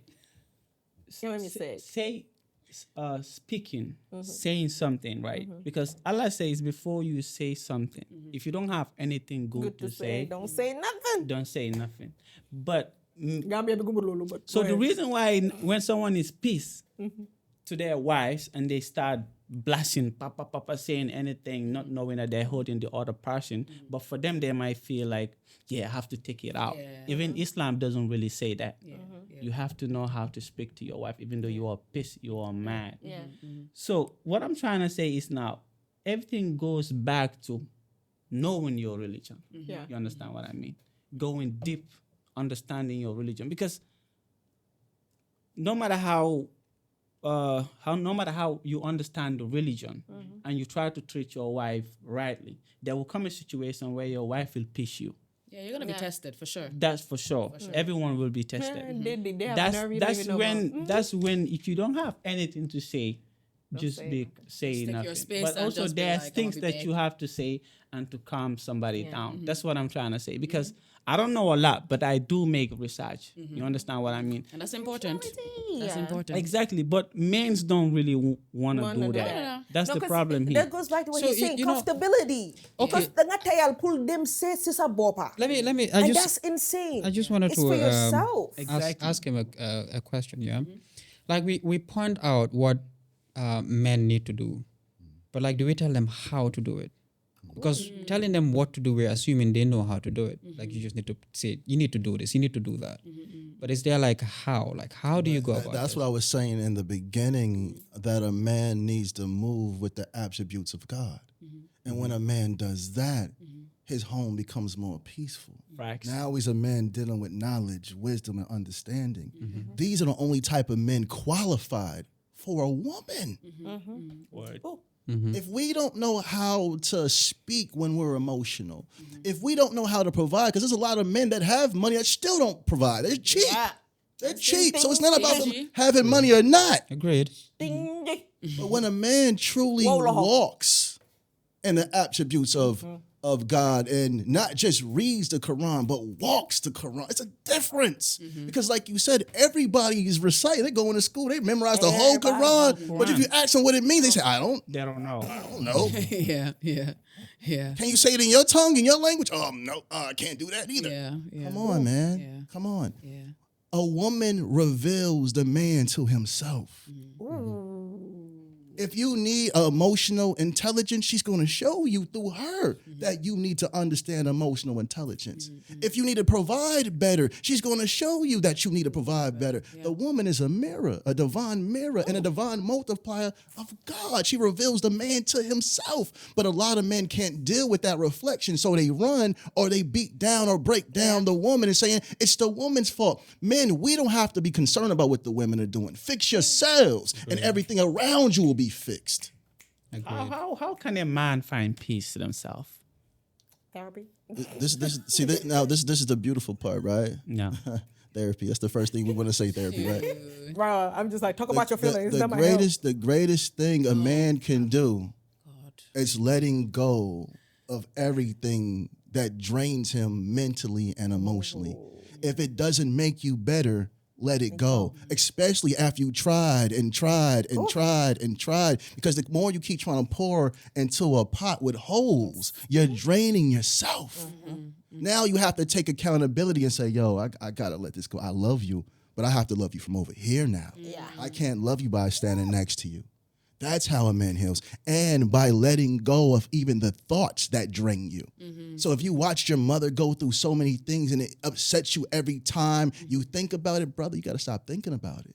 Replace it with other thoughts. Thoughts that better you as a man. Because Allah built us great. Man, we're strong, powerful men. Period. Mighty men. But we gotten so comfortable because the men before us was comfortable. We were subconsciously taught to be comfortable. And a lot of people don't understand that we move 95% out of autopilot, like you said, which is the subconscious mind. So everything that we've seen our fathers do, our uncles do, things we watched on TV, we thought had no effects on us, but it did. To the point we came and talked to our women without yelling, saying they're too demanding, they're too needy. The fact is we can't deliver. We don't know how to properly deliver. And rather than saying, baby, look, I don't know how to do that, we get angry and upset, and we want to break the woman down rather than taking full responsibility. That's true. No, that's I think that's the very important part, like actually coming out to say, I'm not able to do that? X, Y, and That Z. ego will let you. They don't say that. That ego. That's what I noticed. Yeah. For That them to actually come out ego. to be like, okay, this is That what you ego is want, a but dangerous thing. honestly, but I feel like as someone that's your partner, they will That be should be the one understanding. person you That should should be be the able to one do. person you That should be is able to my do philosophy. it. I That's feel like the if you're one not able to do person that, you should be then able I to don't do. think the person is the right one for you. If you, I believe it. yeah. What should be your peace, man? Your wife should be. I mean, that's the your purpose heir. of marriage. God Yeah. did not say love, and Come it on, no. talked about Yeah, peace. peace, Peace trust, is the all of goal. that. Yeah. That's what I'm gonna feel. Like you should be able to come home and feel like your shoulders can sag down. And you're like, I'm home, and she like, how was your day? You're like, Exactly. how was yours? It was this, and then you'll talk about it. Because I'm like, exactly. the only place that you are allowed to fully be in yourself and your emotional state, your family state, to joke about certain things is in our home. Yeah. Because I want you to be comfortable. I want to make sure that I know you. Because that's the thing that I feel like that has been my conscious like fear is I don't want to ever be with somebody I don't really know. Like they have to wear this mask or play this charade for me every day. That is exhausting. Like if you ever have to like deal with masking, I'm telling you, it is the most exhausting thing to do because you're Do you switching think you can deal personality. with the entire truth? Yeah. For sure. Because let me tell you something. Hold on. What was the question? You So said, he do was you saying think you you can deal want- with the entire truth like your spouse give you? And let me answer this from a woman's perspective. No, I just want. Okay, go on. Let me answer this from a woman's perspective. Hell yeah. Let me Do- tell do you you why. think so? Because God like what built men me. go No, through no. is like, God do you no, think no, women no, can? No, No, you no, said yeah.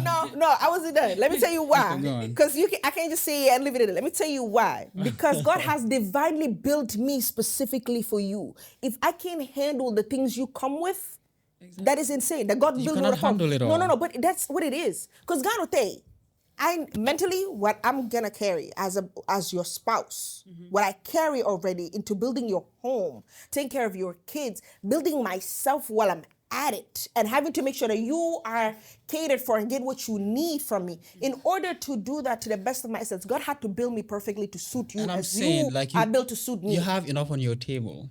See that? But see, like that now you go through responsibility. that thing where people think, oh, I can't tell my friend this because I feel like I'm a burden type of thing. No. That's not what I'm saying. I'm just okay. My opinion. Go ahead. What do you think? Like, do you think with everything that a guy goes through in the real world, like literally everything from like everything, yeah. is that something you think your spouse can handle? I just genuinely want to know because It depends on how I go about it. yeah. You know, I believe if I'm off and I'm going through some things mentally, I should tell her so she doesn't think she's the reason for it. Yeah. I mean, exactly. That's But okay. but like I said, Does that earlier, mean but- you tell them but exactly what that's you- why I said earlier. First, we should take everything to God. Yeah. You know, and then we should bring solutions to our women. Facts. Because I tried to be around my children, right, for 24 hours, and I was just like, yo, I don't know how y'all do it. I can't do it. I gotta go. Like, men were wired for certain things, women were wired for certain things, but this comes with understanding, especially the woman you have beside you. You know, I understand my baby can deal with this, but this might make her stress out a little bit because she's already in problem-solving mode. So let me bring a solution to her first. Yeah. You know, every woman's not wired the same. Some women are born leaders. So you can bring a situation and you guys can bounce back things, right? But again, this goes back into the woman, the mirror. The woman will reflect you. Yeah. So she tells you everything you are. But can she handle all the weight we deal with every day? Of course not. Can we handle her weight she deals with every day? Hell no. No, That's what I I'm feel like saying. The way in the okay, so how I understood that question was in the sense of if he needed somebody to talk to when he's going through it, I would expect myself to be one of the people he talks to. Not the only person, but one of them. Because any choice he makes reflects on our entire life, our family, whatever he makes. That's why I tell people, I cannot be out here being led by somebody that doesn't know a destination. That does not work for me. And a man that doesn't know a destination and is married, you see how his wife lacks direction. So again, Just do it comes down to like leadership is action, it's not talent. No, I don't need you to tell me. I need you to move That's what in a I'm way saying. that okay. I need you to move in a way that works. But when I think you're going through something, like he says, we're gonna internalize that. When I say the truth, I don't mean Okay. like just when someone is going through a problem. Okay, you mean just I'm just generally saying every day, in general. bro? If that one, we just gonna be sitting there comparing draws. Be like, Right. yeah, that's all we gonna be doing the whole day. I don't Yeah. want, frankly, respectfully, nobody wanna know that. Exactly. Nobody wanna know the whole thing, and you don't wanna know my whole thing. Of course not. That's what again. This is where there's like we have to recognize there are differences between Okay. men and women, Obviously. right? Like we go through different experiences. We see the world. I mean, we might be seeing this room differently, Oh no, we already Right. do. I know for a fact because of my research that we right? do. But we live in a society where everything is trying to be normalized. Like everything has to just be the same, exactly the same thing. You know, what a man can do, a woman can do. I You know, don't now wanna the do argument it is like though. better. You know, like vice versa. Like everything has to be like equalized. And I think Leave us with the padlock. that is a problem. Specifically, that is a problem because it generates men that are weak, right?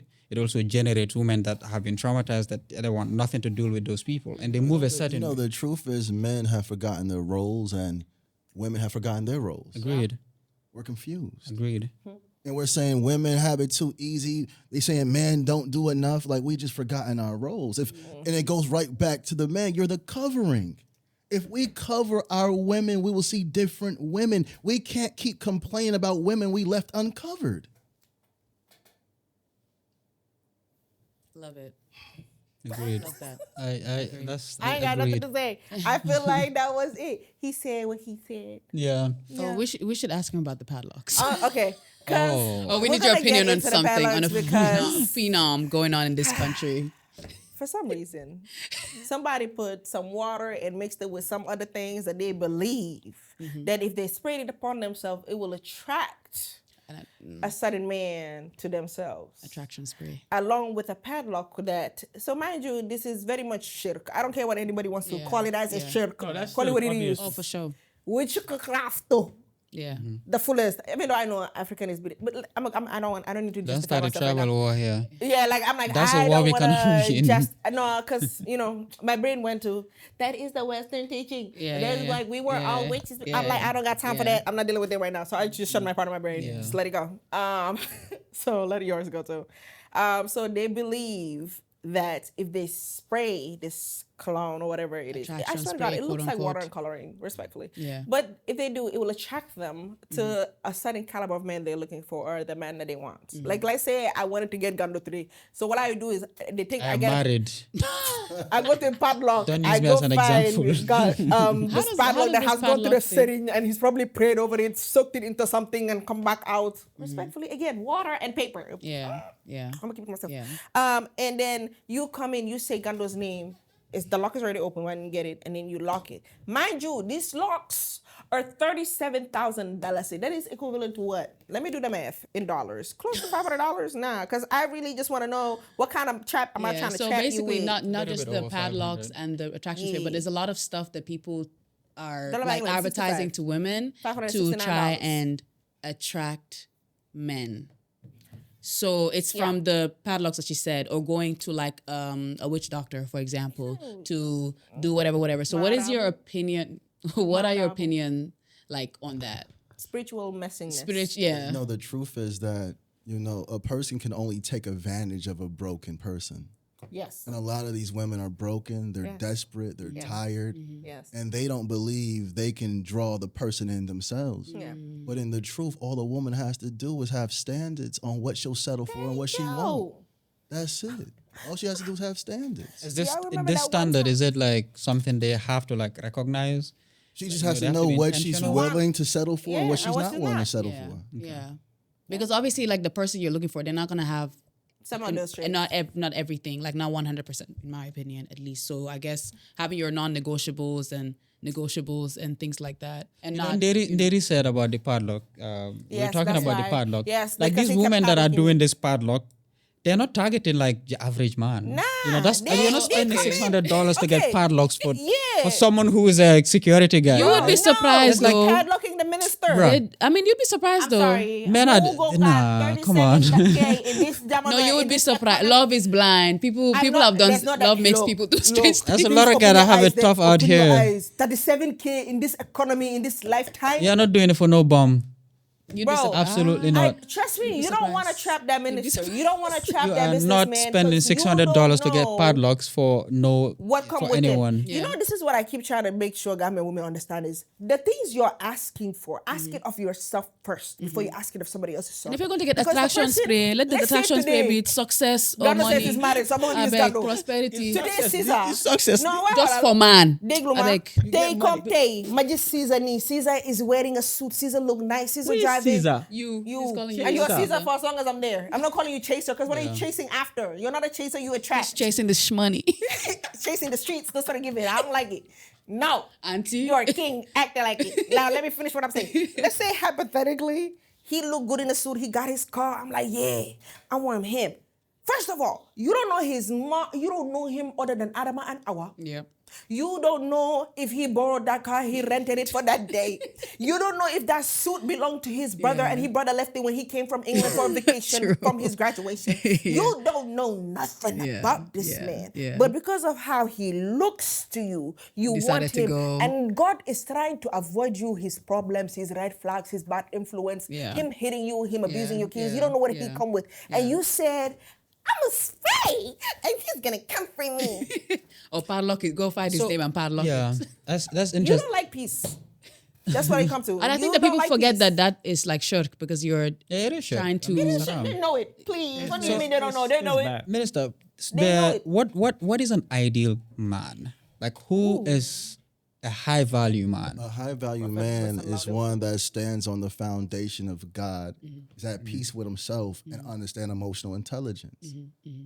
That alone will bring in the provider, a man that nurtures a woman's soul, bring her closer to her God, because a man should bring a woman closer to God, and she starts to pray for you. I'm talking about when a woman prays for a man, blessings start to rain on the man. The better we love a woman, I'm living it. You know, I'm not just talking, I'm living it. Mashallah. The better I love my wives, and it's funny because a lot of men say, how do you balance two different women? Is it difficult? Only for a man that's not at peace with himself. Because I didn't just marry women, I married my friends.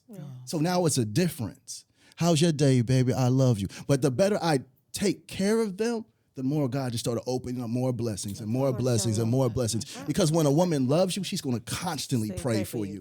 But when a woman starts to fall out of you or love with you, you're disrespecting her, those prayers get answered as well. And men are trying to figure out why they're stuck in a state of hell. Because this woman's praying on you, brother, and God's counting her tears. The better, I'm giving you some real knowledge right now. All you guys out there, the better a man loves his wife, the more blessings God rains down upon him. And a man, if he has everything, the wealth, the businesses, if he mistreats that woman, eventually he will lose everything. They say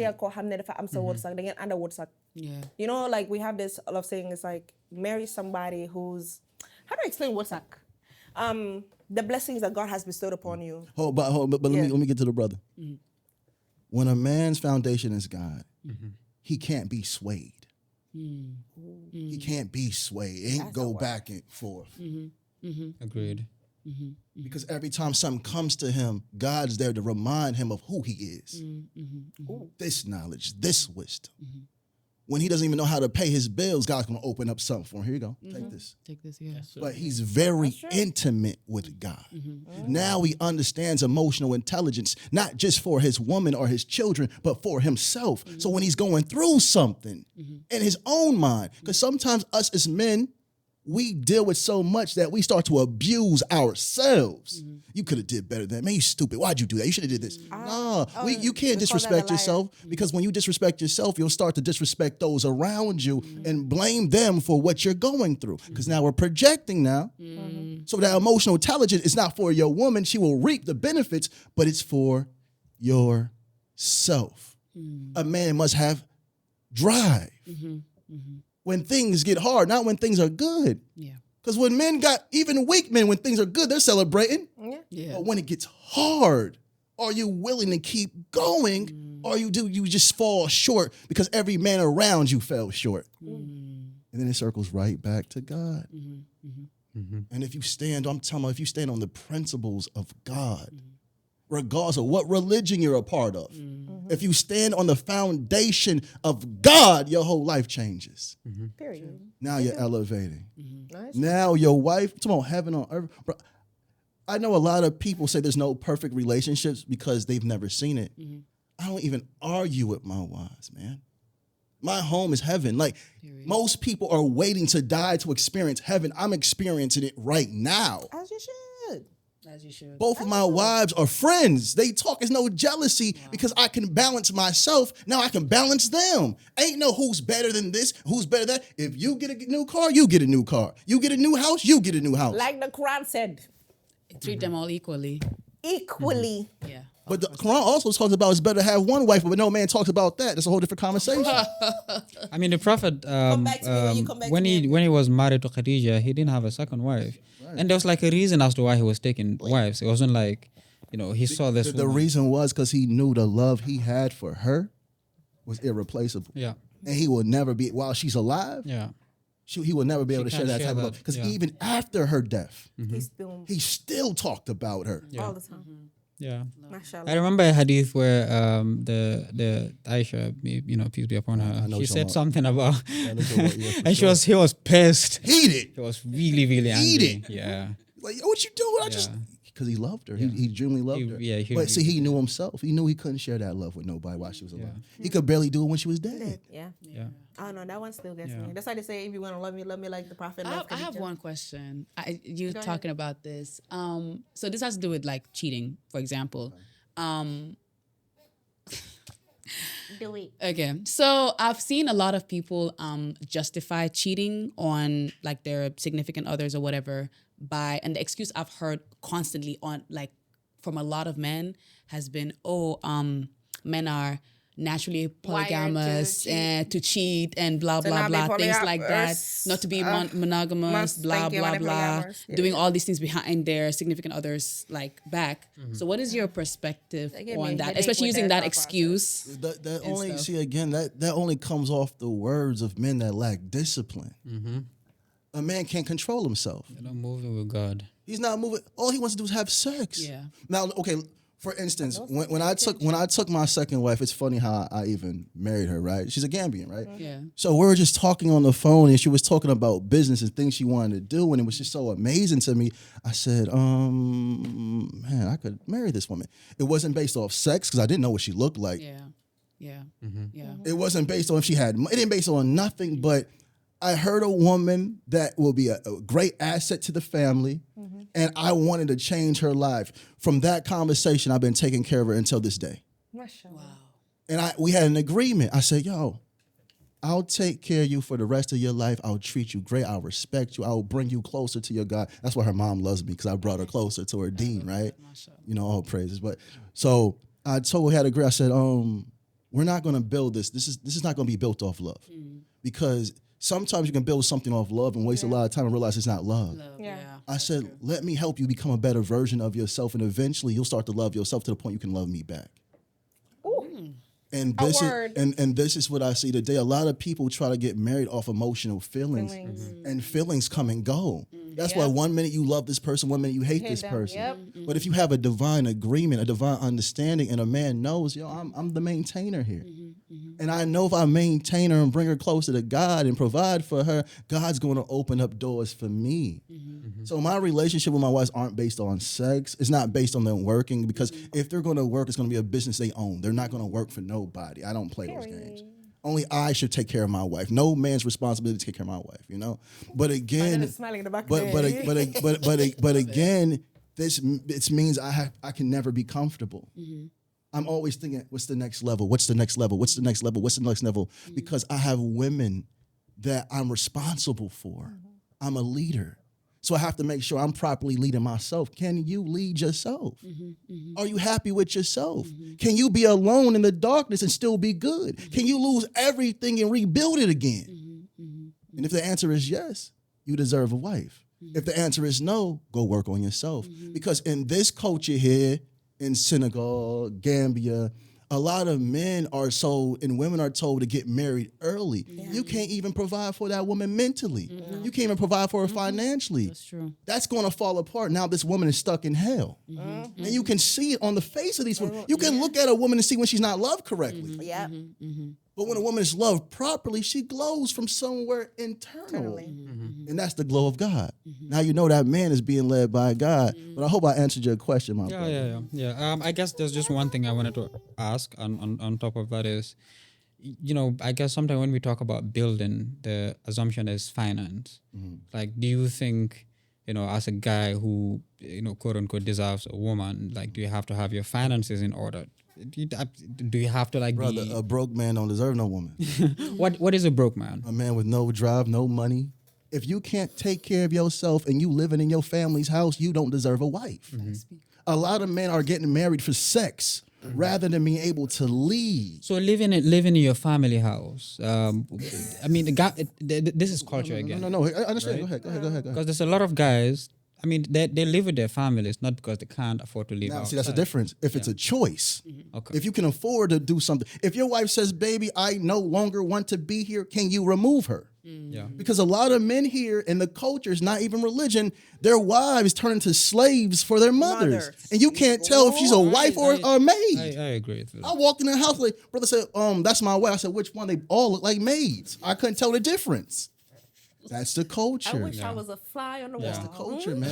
It's not righteous. No, I agree. I'm definitely with you. I think when you take on that responsibility to be in the position of a husband, I mean, there are certain requirements that you have to check. Yeah, If you because can't, Like check for both it, for both spouses, No, where but it's they like say to Islam you- has like I guess the responsibilities but are like different. they tell you, like Husband, you're yeah. taking her out of her father's home. You True. have to provide for her what her father has done, and So then some. an example, the something that comes to mind is the Prophet Ibrahim, right?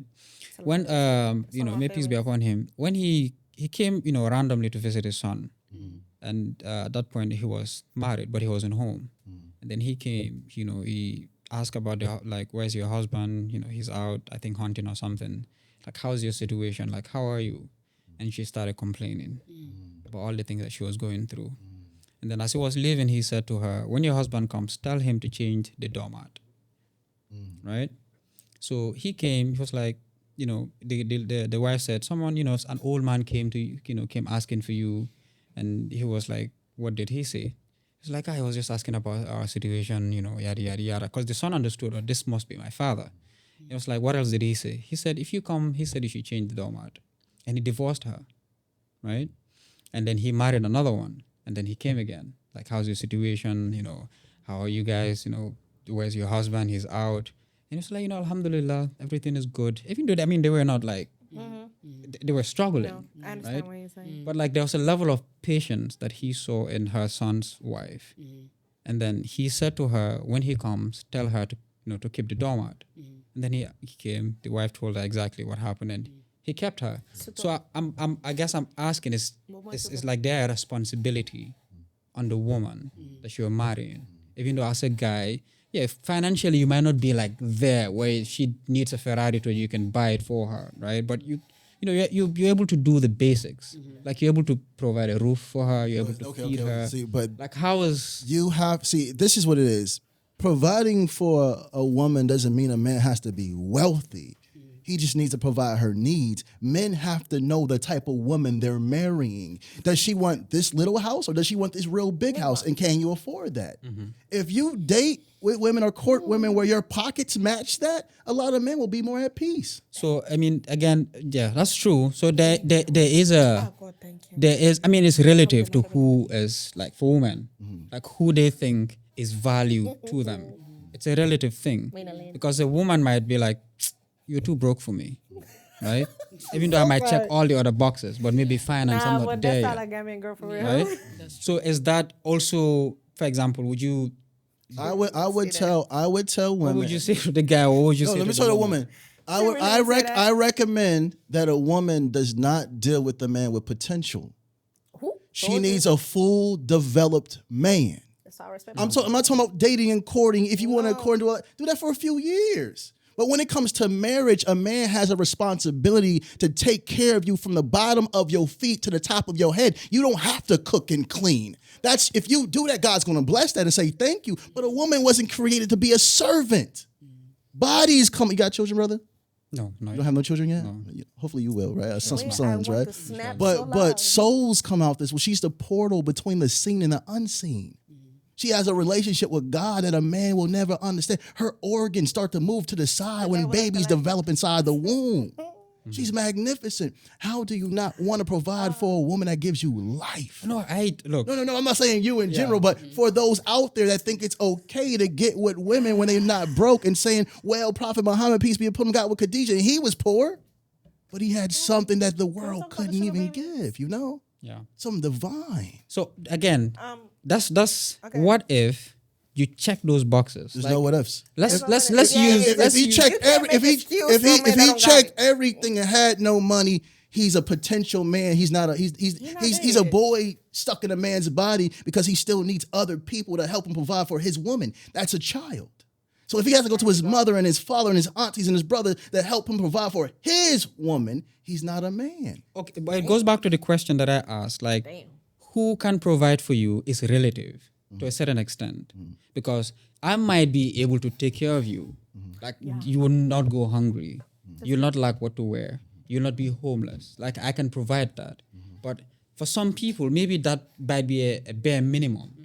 And this is not what they want. They want someone who has, for example, like a mansion. Like, it's choices. Again, people have choices. Yeah. If a woman says, you're too broke for me, you cannot, demonize her and say, why? Her level. Like, she doesn't want you. She wants someone who has more resources than you, right? Which is a choice. Yeah. But does it make that guy, in the definition, Any cannot less? provide? Yeah. No, a provider is a provider. But certain men just provide on different levels. So if this woman wants a mansion and that man can't give her a mansion, he should mess with her. Yeah. He should get the woman that's on his level and then build himself up. Yeah. No, then we're in understanding. I just wanted to make sure like those people are not like looked at like you do not deserve a woman. No. Right? No, it's not because we like cannot that. use one person's choice. To define, what a provider is. I guess that's what I'm just saying. Those are some of the same people that come out and start screaming she's a gold digger because they can't accept that is where they are. When it comes to the argument of gold digging, I think women should actually look out for men that have resources, men that can take care of them. I tell women to be gold diggers. That's how I tell women to be gold diggers. Yeah. It's a survival skill.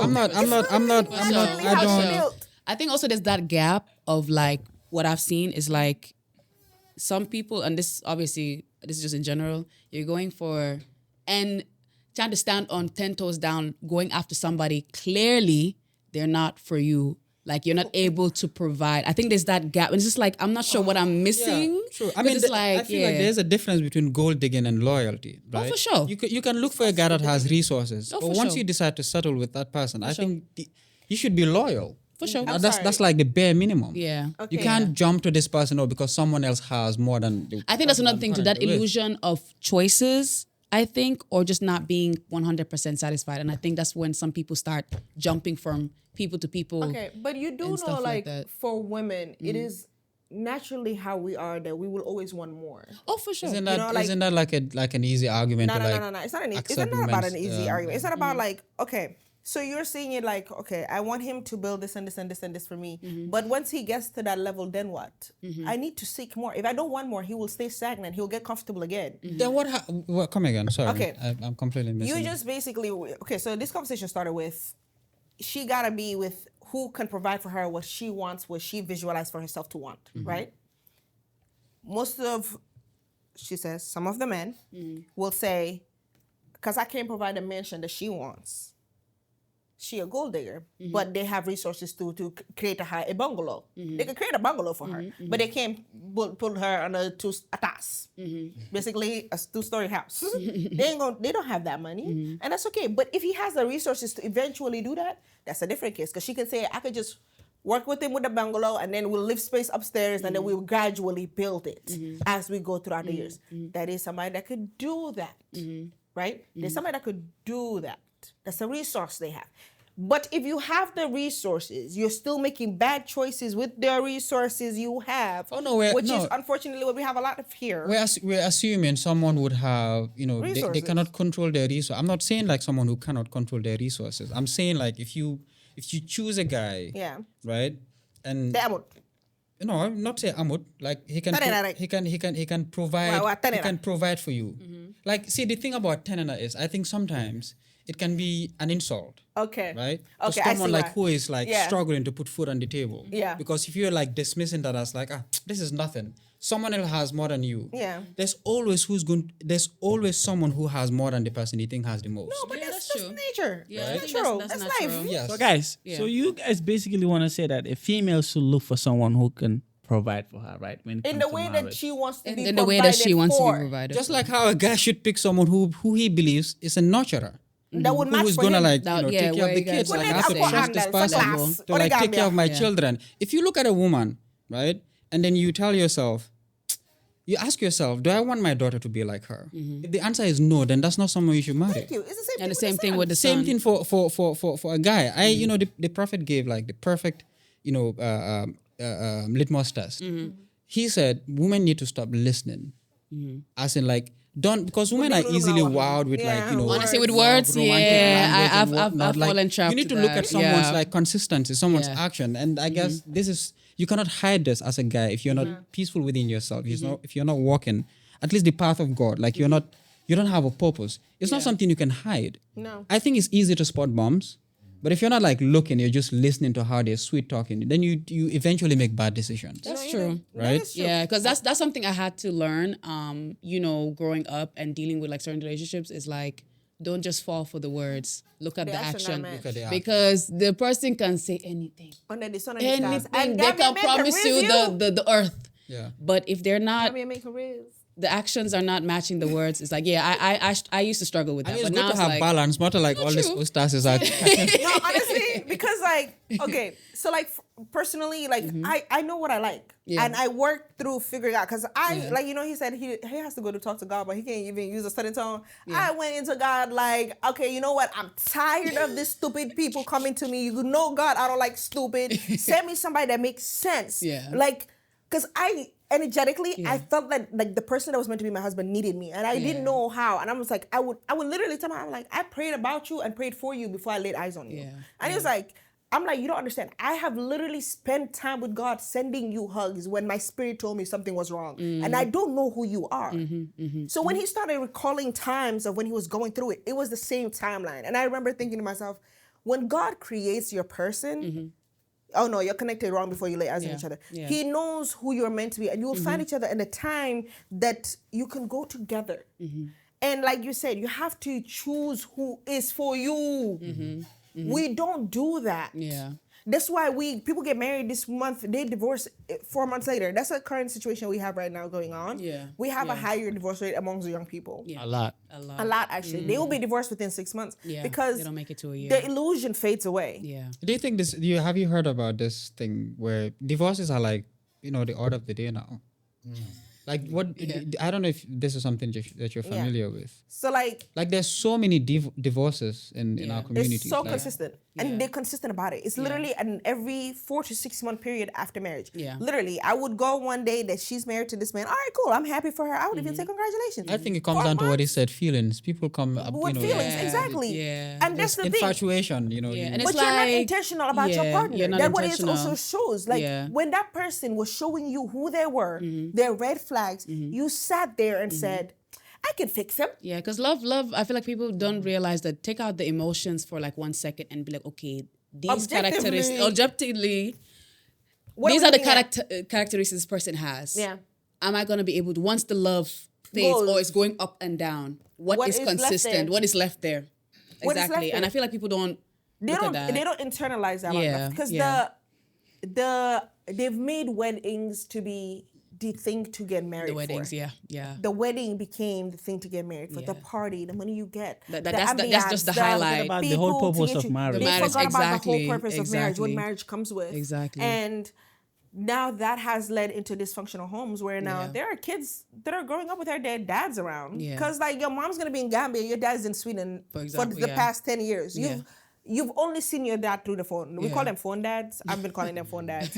There's a lot of phone dads, yeah, right? yeah. Or you have a father that has two other wives. Mm-hmm. He's barely at the house because he doesn't like your mom. So he doesn't like you either. Yeah. So now he's going to the other kids. That's who he buys stuff for the And other then kids. you're watching it He's happen and you're like watching this that. happen, and you're building that resentment towards your dad and your other siblings. Mm-hmm, That's why when you were stating how your wives are friends, they together, I wanted to say this. I was like, most of the time in Gambia, the husband's either Nafi has. Yeah. But listen though, but my wife also gave me the okay. I didn't just marry a woman. That's the thing. But that's Here, what you're the supposed the to do first, phenom though. is people go behind their You first ask wife's permission back from the first and wife. then they If just the first marry. wife says yes, Yeah. then you can proceed because that's what Yeah. the Quran asks you to Yeah, do. yeah. And it says They if your don't- wife does not okay, agree, you I have think two there's a options. difference between Nah. like communicating Yeah. and also permission. People don't Right? want to ask permission because they don't feel that they deserve to No, be asked. I think you can communicate Mm-hmm. to your spouse that, you know what, these are my intentions. Like, are you okay with it? Like then you wait. If she says no, I'm not okay with it. You wait. Like okay, if I do this, like what's gonna happen? And if you think, no, I mean, you I guess this is where emotional intelligence comes in place. You kind of empathize. You put yourself in their shoes. But they don't do that. They don't just do go that. But marry, you know, like behind their back. it's yeah. you do not need permission per se. I just wanted to kind of Yeah. separate Yeah. cultural as you need what is ideal and what Yeah. is. I feel like before I you read get that married, as it's like permission. I ain't gonna lie. letting I the read person that know your exactly expectations. as Because for me, permission. If for example, if you're Come marrying, no, that is if me and my wife goes into agreement before we get married, like you know what, she says I don't want a second wife, Period. and I agree to that. Yeah. I've given an oath. Okay, Under cool. Islamic rule is Okay, binding. You yes. cannot. Okay, cool. If you I was choose just to do making that, sure then that's she the can part that choose you- to walk away. Okay. because I feel like this is where it comes into play with like before you marry the person, there's certain questions Oh, you have to have this Bro, conversation. you gotta But this ask. is And the- people Some don't do cases, that. Let's be realistic. Some women people don't care. Yeah, some people don't. Yeah. Some women don't care, Nele, or what some happened, people they nigga? change their minds, Their or mind- they'll be thank like, you. nah, I'm No, gonna no, no. be one Some wife. men change their mind No, for after sure. that oath is made. The No, that's moment that true. is out 6 months later, he's looking for a second wife, and we have witnessed this repeatedly. Yeah. We know people that are going through it now. Yeah. We have witnessed this. No Every men's with time. God. And there's always, and the most embarrassing part is Yeah. their first wives find out on social media. Yeah, that they're marrying. That And they're it's marrying happened in another so- woman, and Bruh. it becomes such a big event. Imagine, Yeah. I am the woman that has brought in your kids, Yeah. your children. That when you had nothing, the prayers I sent to God is the reason why God has given you everything you have. You have passed me, ostracized me, and then decided that you want somebody younger and fresher because they work with where you are now. Yeah. You didn't tell me anything. Exactly. That already lets me know you never respected your wife in the first Exactly, place. exactly. You never gave her her due. Exactly. You made sure that it was never a choice for her. Yeah. And that's who you are. If you go and marry a second wife behind her back, I always tell this to people. I kid you not. He will do it to you that is talking now as a second wife. He will get a third one because he knows he can have 4. You will be the one to watch that third one walk into your home. I and mean, you will if you come in find as a out second, don't the expect. same way that just it was logical Most at that part, like, point. hey, it could happen, you know. you know that, no, It's you know how just the English say logical they at that like point. you catch them, you get them, you lose them how you got them. Yeah. You lose how you got them, and I'm like, yeah. See me, I think in the sense of karma. I think in the sense of God gonna get his lick back. That's how my brain works. Yeah. Because I've witnessed that every time I've done something wrong, best believe God has always paid me in return. He always said to me, Yeah. "I told you not to do that stupid stuff," and then I went and did it. He said, "This is what you get," and I always. Every single time without a miss get my lick back. So I always said, I was like, I'm not going to do anything anymore because if God going to pay back on my behalf, I don't want to be it anymore. I'm tired of playing this game of tag. I don't like it. Yeah. I know that for myself. That is not everyone. And as much as I want everyone to be objective about that, they are not. They are not. And that's how they live. And they continue to wonder, why did it never work? And I'm just sitting there like, you know when he says, if you have nothing nice to say, don't say nothing. I keep trying to keep my mouth shut. I really do. And that's why every day I tell them on the, like, I'll text them on the group chat. I'm like, I ain't gonna lie. The comment section right now, if they had me, I would be blocked by Instagram. But I'm going to be nice. Because God said, if you ain't got nothing nice to say, don't say nothing. I ain't gonna say nothing. I'm gonna leave them there. Because I like to secure heaven, personally. Yeah. Like, I want it on earth with my garden, in the house, somewhere far away, then if you gotta visit me, you think about it. You know, I have my ideas, you know, but I know where I'm also at. I know right now I'm at a pivotal point, right, in our lives. Like, we're building families. Some of us just got married. Some of us just got done with degrees. Some of us are just doing this and that and the third. And I'm like, but our society is making us feel like we gotta panic. We have to get married because all our friends are getting married. I need to be next. Yeah. And that's the type of pressure they put even on men. If you don't have this, you are nothing. And if you're not doing this, you're nothing. And then the women go into the ideology of, if he can't provide this for me, he is absolutely nothing. And that's why I think he was bringing that up. Because you're not there yet, doesn't mean you might never reach there. If you're putting in effort, I think you'll always get to your destination, if that is what you seek, because you have put in the effort. And I don't think God ignores effort. But you say, I want to be there, and you ain't moved a step. Bro, I look at people like, so you want God to come and lift you himself? They think that if they just pray and only pray and not do anything, that it's just gonna. What are your thoughts on that? Because people actually really think if they pray only and never move, prayers without doing nothing never gonna work. Bro, it might as well be yelling at your ceiling in peace. Honestly, watching paint dry. Because the Like, ceiling what not else? gonna do nothing. Like you might as well just yell at your I ceiling. think that's what they think, that the faith is just faith. Okay, I prayed. I ain't do That's nothing. it. I I'm just gonna sit sit and let it just. I'll be looking at the time. There was a guy. He was in the mosque. He was praying. He was like, "God help me! I need this. I need that." And all of a sudden, a ustaz came in. He was like, "What are you doing?" Say, "I'm asking God to provide for me and help me." And the ustaz was like, "What are you doing?" He said, "Nothing. I'm just making du'as." And all of a sudden, there's a bat flying. Then it landed near where the shoe is, and there's food there.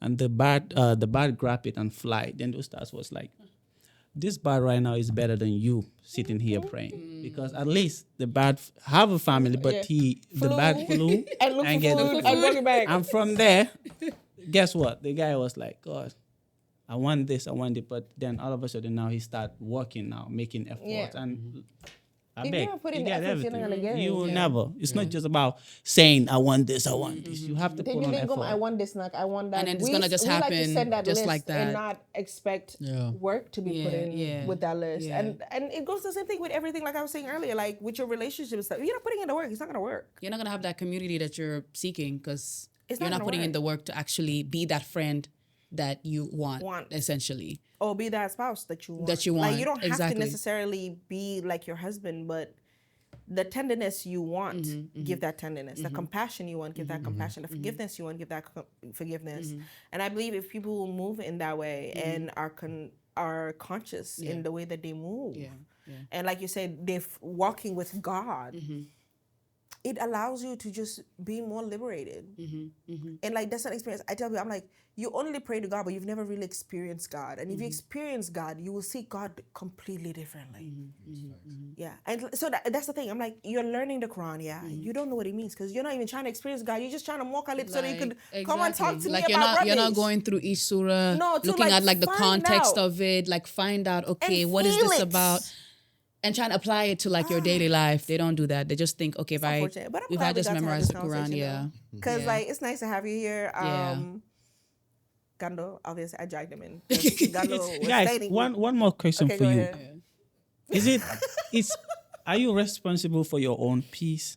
Yes. Yes. I thought Myself, Yeah. Can your wife also give you peace? I'm responsible for my peace. My woman, she is responsible for the peace in the home. That's her domain. That's her castle. But if my peace is off, I'm going to walk in there and disrupt her peace, her children's peace. Now my home's in a state of chaos. A man is responsible for not just his wife and children, but for himself. So if you're searching for peace from a woman rather than God, you already lost. Okay. You have to fight that battle within yourself and win 1,000 times. I That's have a it. question. demons. So would you say, to kind of like summarize it up, I feel like we've been going at it for a while because Larry has been side-eyeing me. For the past couple minutes. But it's such a good conversation. We can't even realize But, like, time is going. What would you say Agreed. your message really is? Are you like trying to fight the patriarchy and be there, or like don't laugh because I had to like simplify my brain. you're right. I'm like, we trying to fight the patriarchy, or we trying to Just educate remodel people. and educate people, or shift the narrative? Like, what would you say is the mission for what you do? I see the woman as the greatest expression of God, the most divine expression of God. And like I said, she doesn't just create bodies, souls come through her souls. When the prophet, may peace be upon him, said, heaven lies at the feet of your mother, or the greatest amongst you are the ones that's greatest to their wives. That tells you everything you need to know. Protect her, guide her, love her. But when I say in protection, I'm not talking about something outside, but even from you. Your hurt, your pain, what you're going through that we project on the woman and then say, you must deal with this because I'm dealing with the world. No, it doesn't go like that. That means you're too weak. If the world is hurting you that bad that you coming home and you hurting your woman, you're weak. And a man must sit in silence and deal with himself and find peace within himself. Because if you find peace from a woman and that woman leaves you, that means your peace left with her. So you have to stand on the foundation of God, man. So my mission is to elevate the minds of men, because the better we become, the greater our women become because we're their protectors.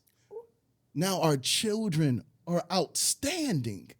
There's something we haven't seen in a very long time, but we're leading from brokenness.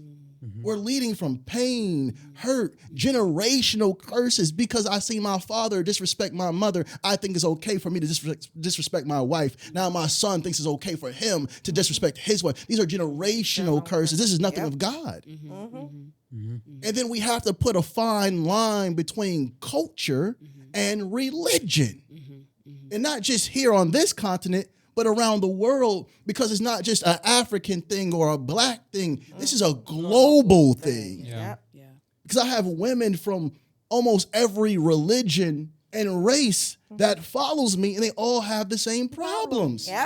One woman, she's wealthy. Her husband is wealthy, but he doesn't understand emotional intelligence. And every time he gets mad, he curses her out, and he thinks it's okay because he provides and pays for the bills. That just triggered a lot of people in But Gambia right now. if men truly looked at the woman as the greatest expression of God, not that she is God, but the greatest expression of God, we can truly build heaven on earth. And then how great must a man be to be the protector of the greatest expression of God? And Someone honor, said something that stuck. and He, honor. they said, spouses are gifts. And if someone gives you a gift, you take care of it, because there's value. So if you look at it from this point, you don't abuse your gift. No. You don't just leave your gift anyhow. You take care of it. You maintain it. You buy your gifts. So I mean, in that sense, we are all in agreement. I guess your society is a very complex, nuanced, soup of so many things that are happening, and sometimes for us to really address the problem, for us to render a solution, we need to we need to outline all the issues first. We need to recognize what the problems are. Like you were saying, trauma is genetics. Yeah. You can have kids that are born traumatized. They might grow up in a fine home, but it's now part of their DNA. And I think a lot of things that are happening in our cultures, especially Gambia, it's a generation. It's something that has been happening over and over and over. Gambia now and Gambia 50, 60, 70 years ago is the same. Basically. It hasn't changed. Yeah.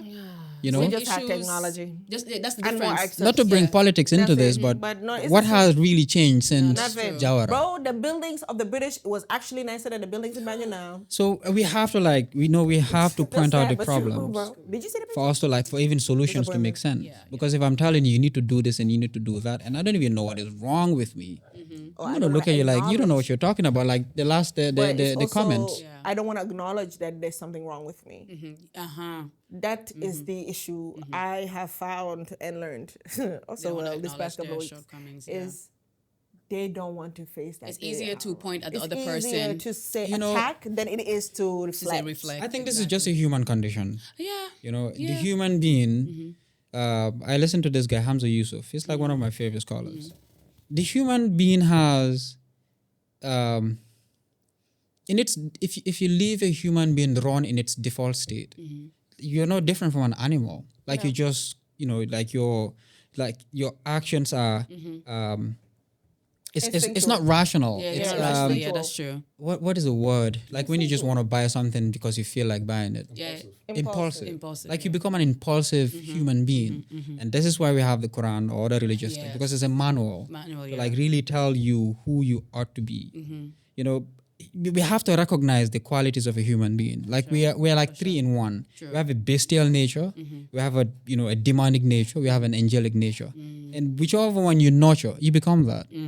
That's very true. If you cannot control your desires, you become like an animal. You see, just doing whatever. You do whatever. Not even thinking, you just... So the battle Reactive. that, I got from what he's saying, it's an intention to really look at yourself and ask yourself fundamental questions. Honestly. Who And just am going I? back down How to am the I? basics, the core of yourself, basically. I appreciate that, man. They said the Honestly. most important question you can ask yourself as a human is, who am I?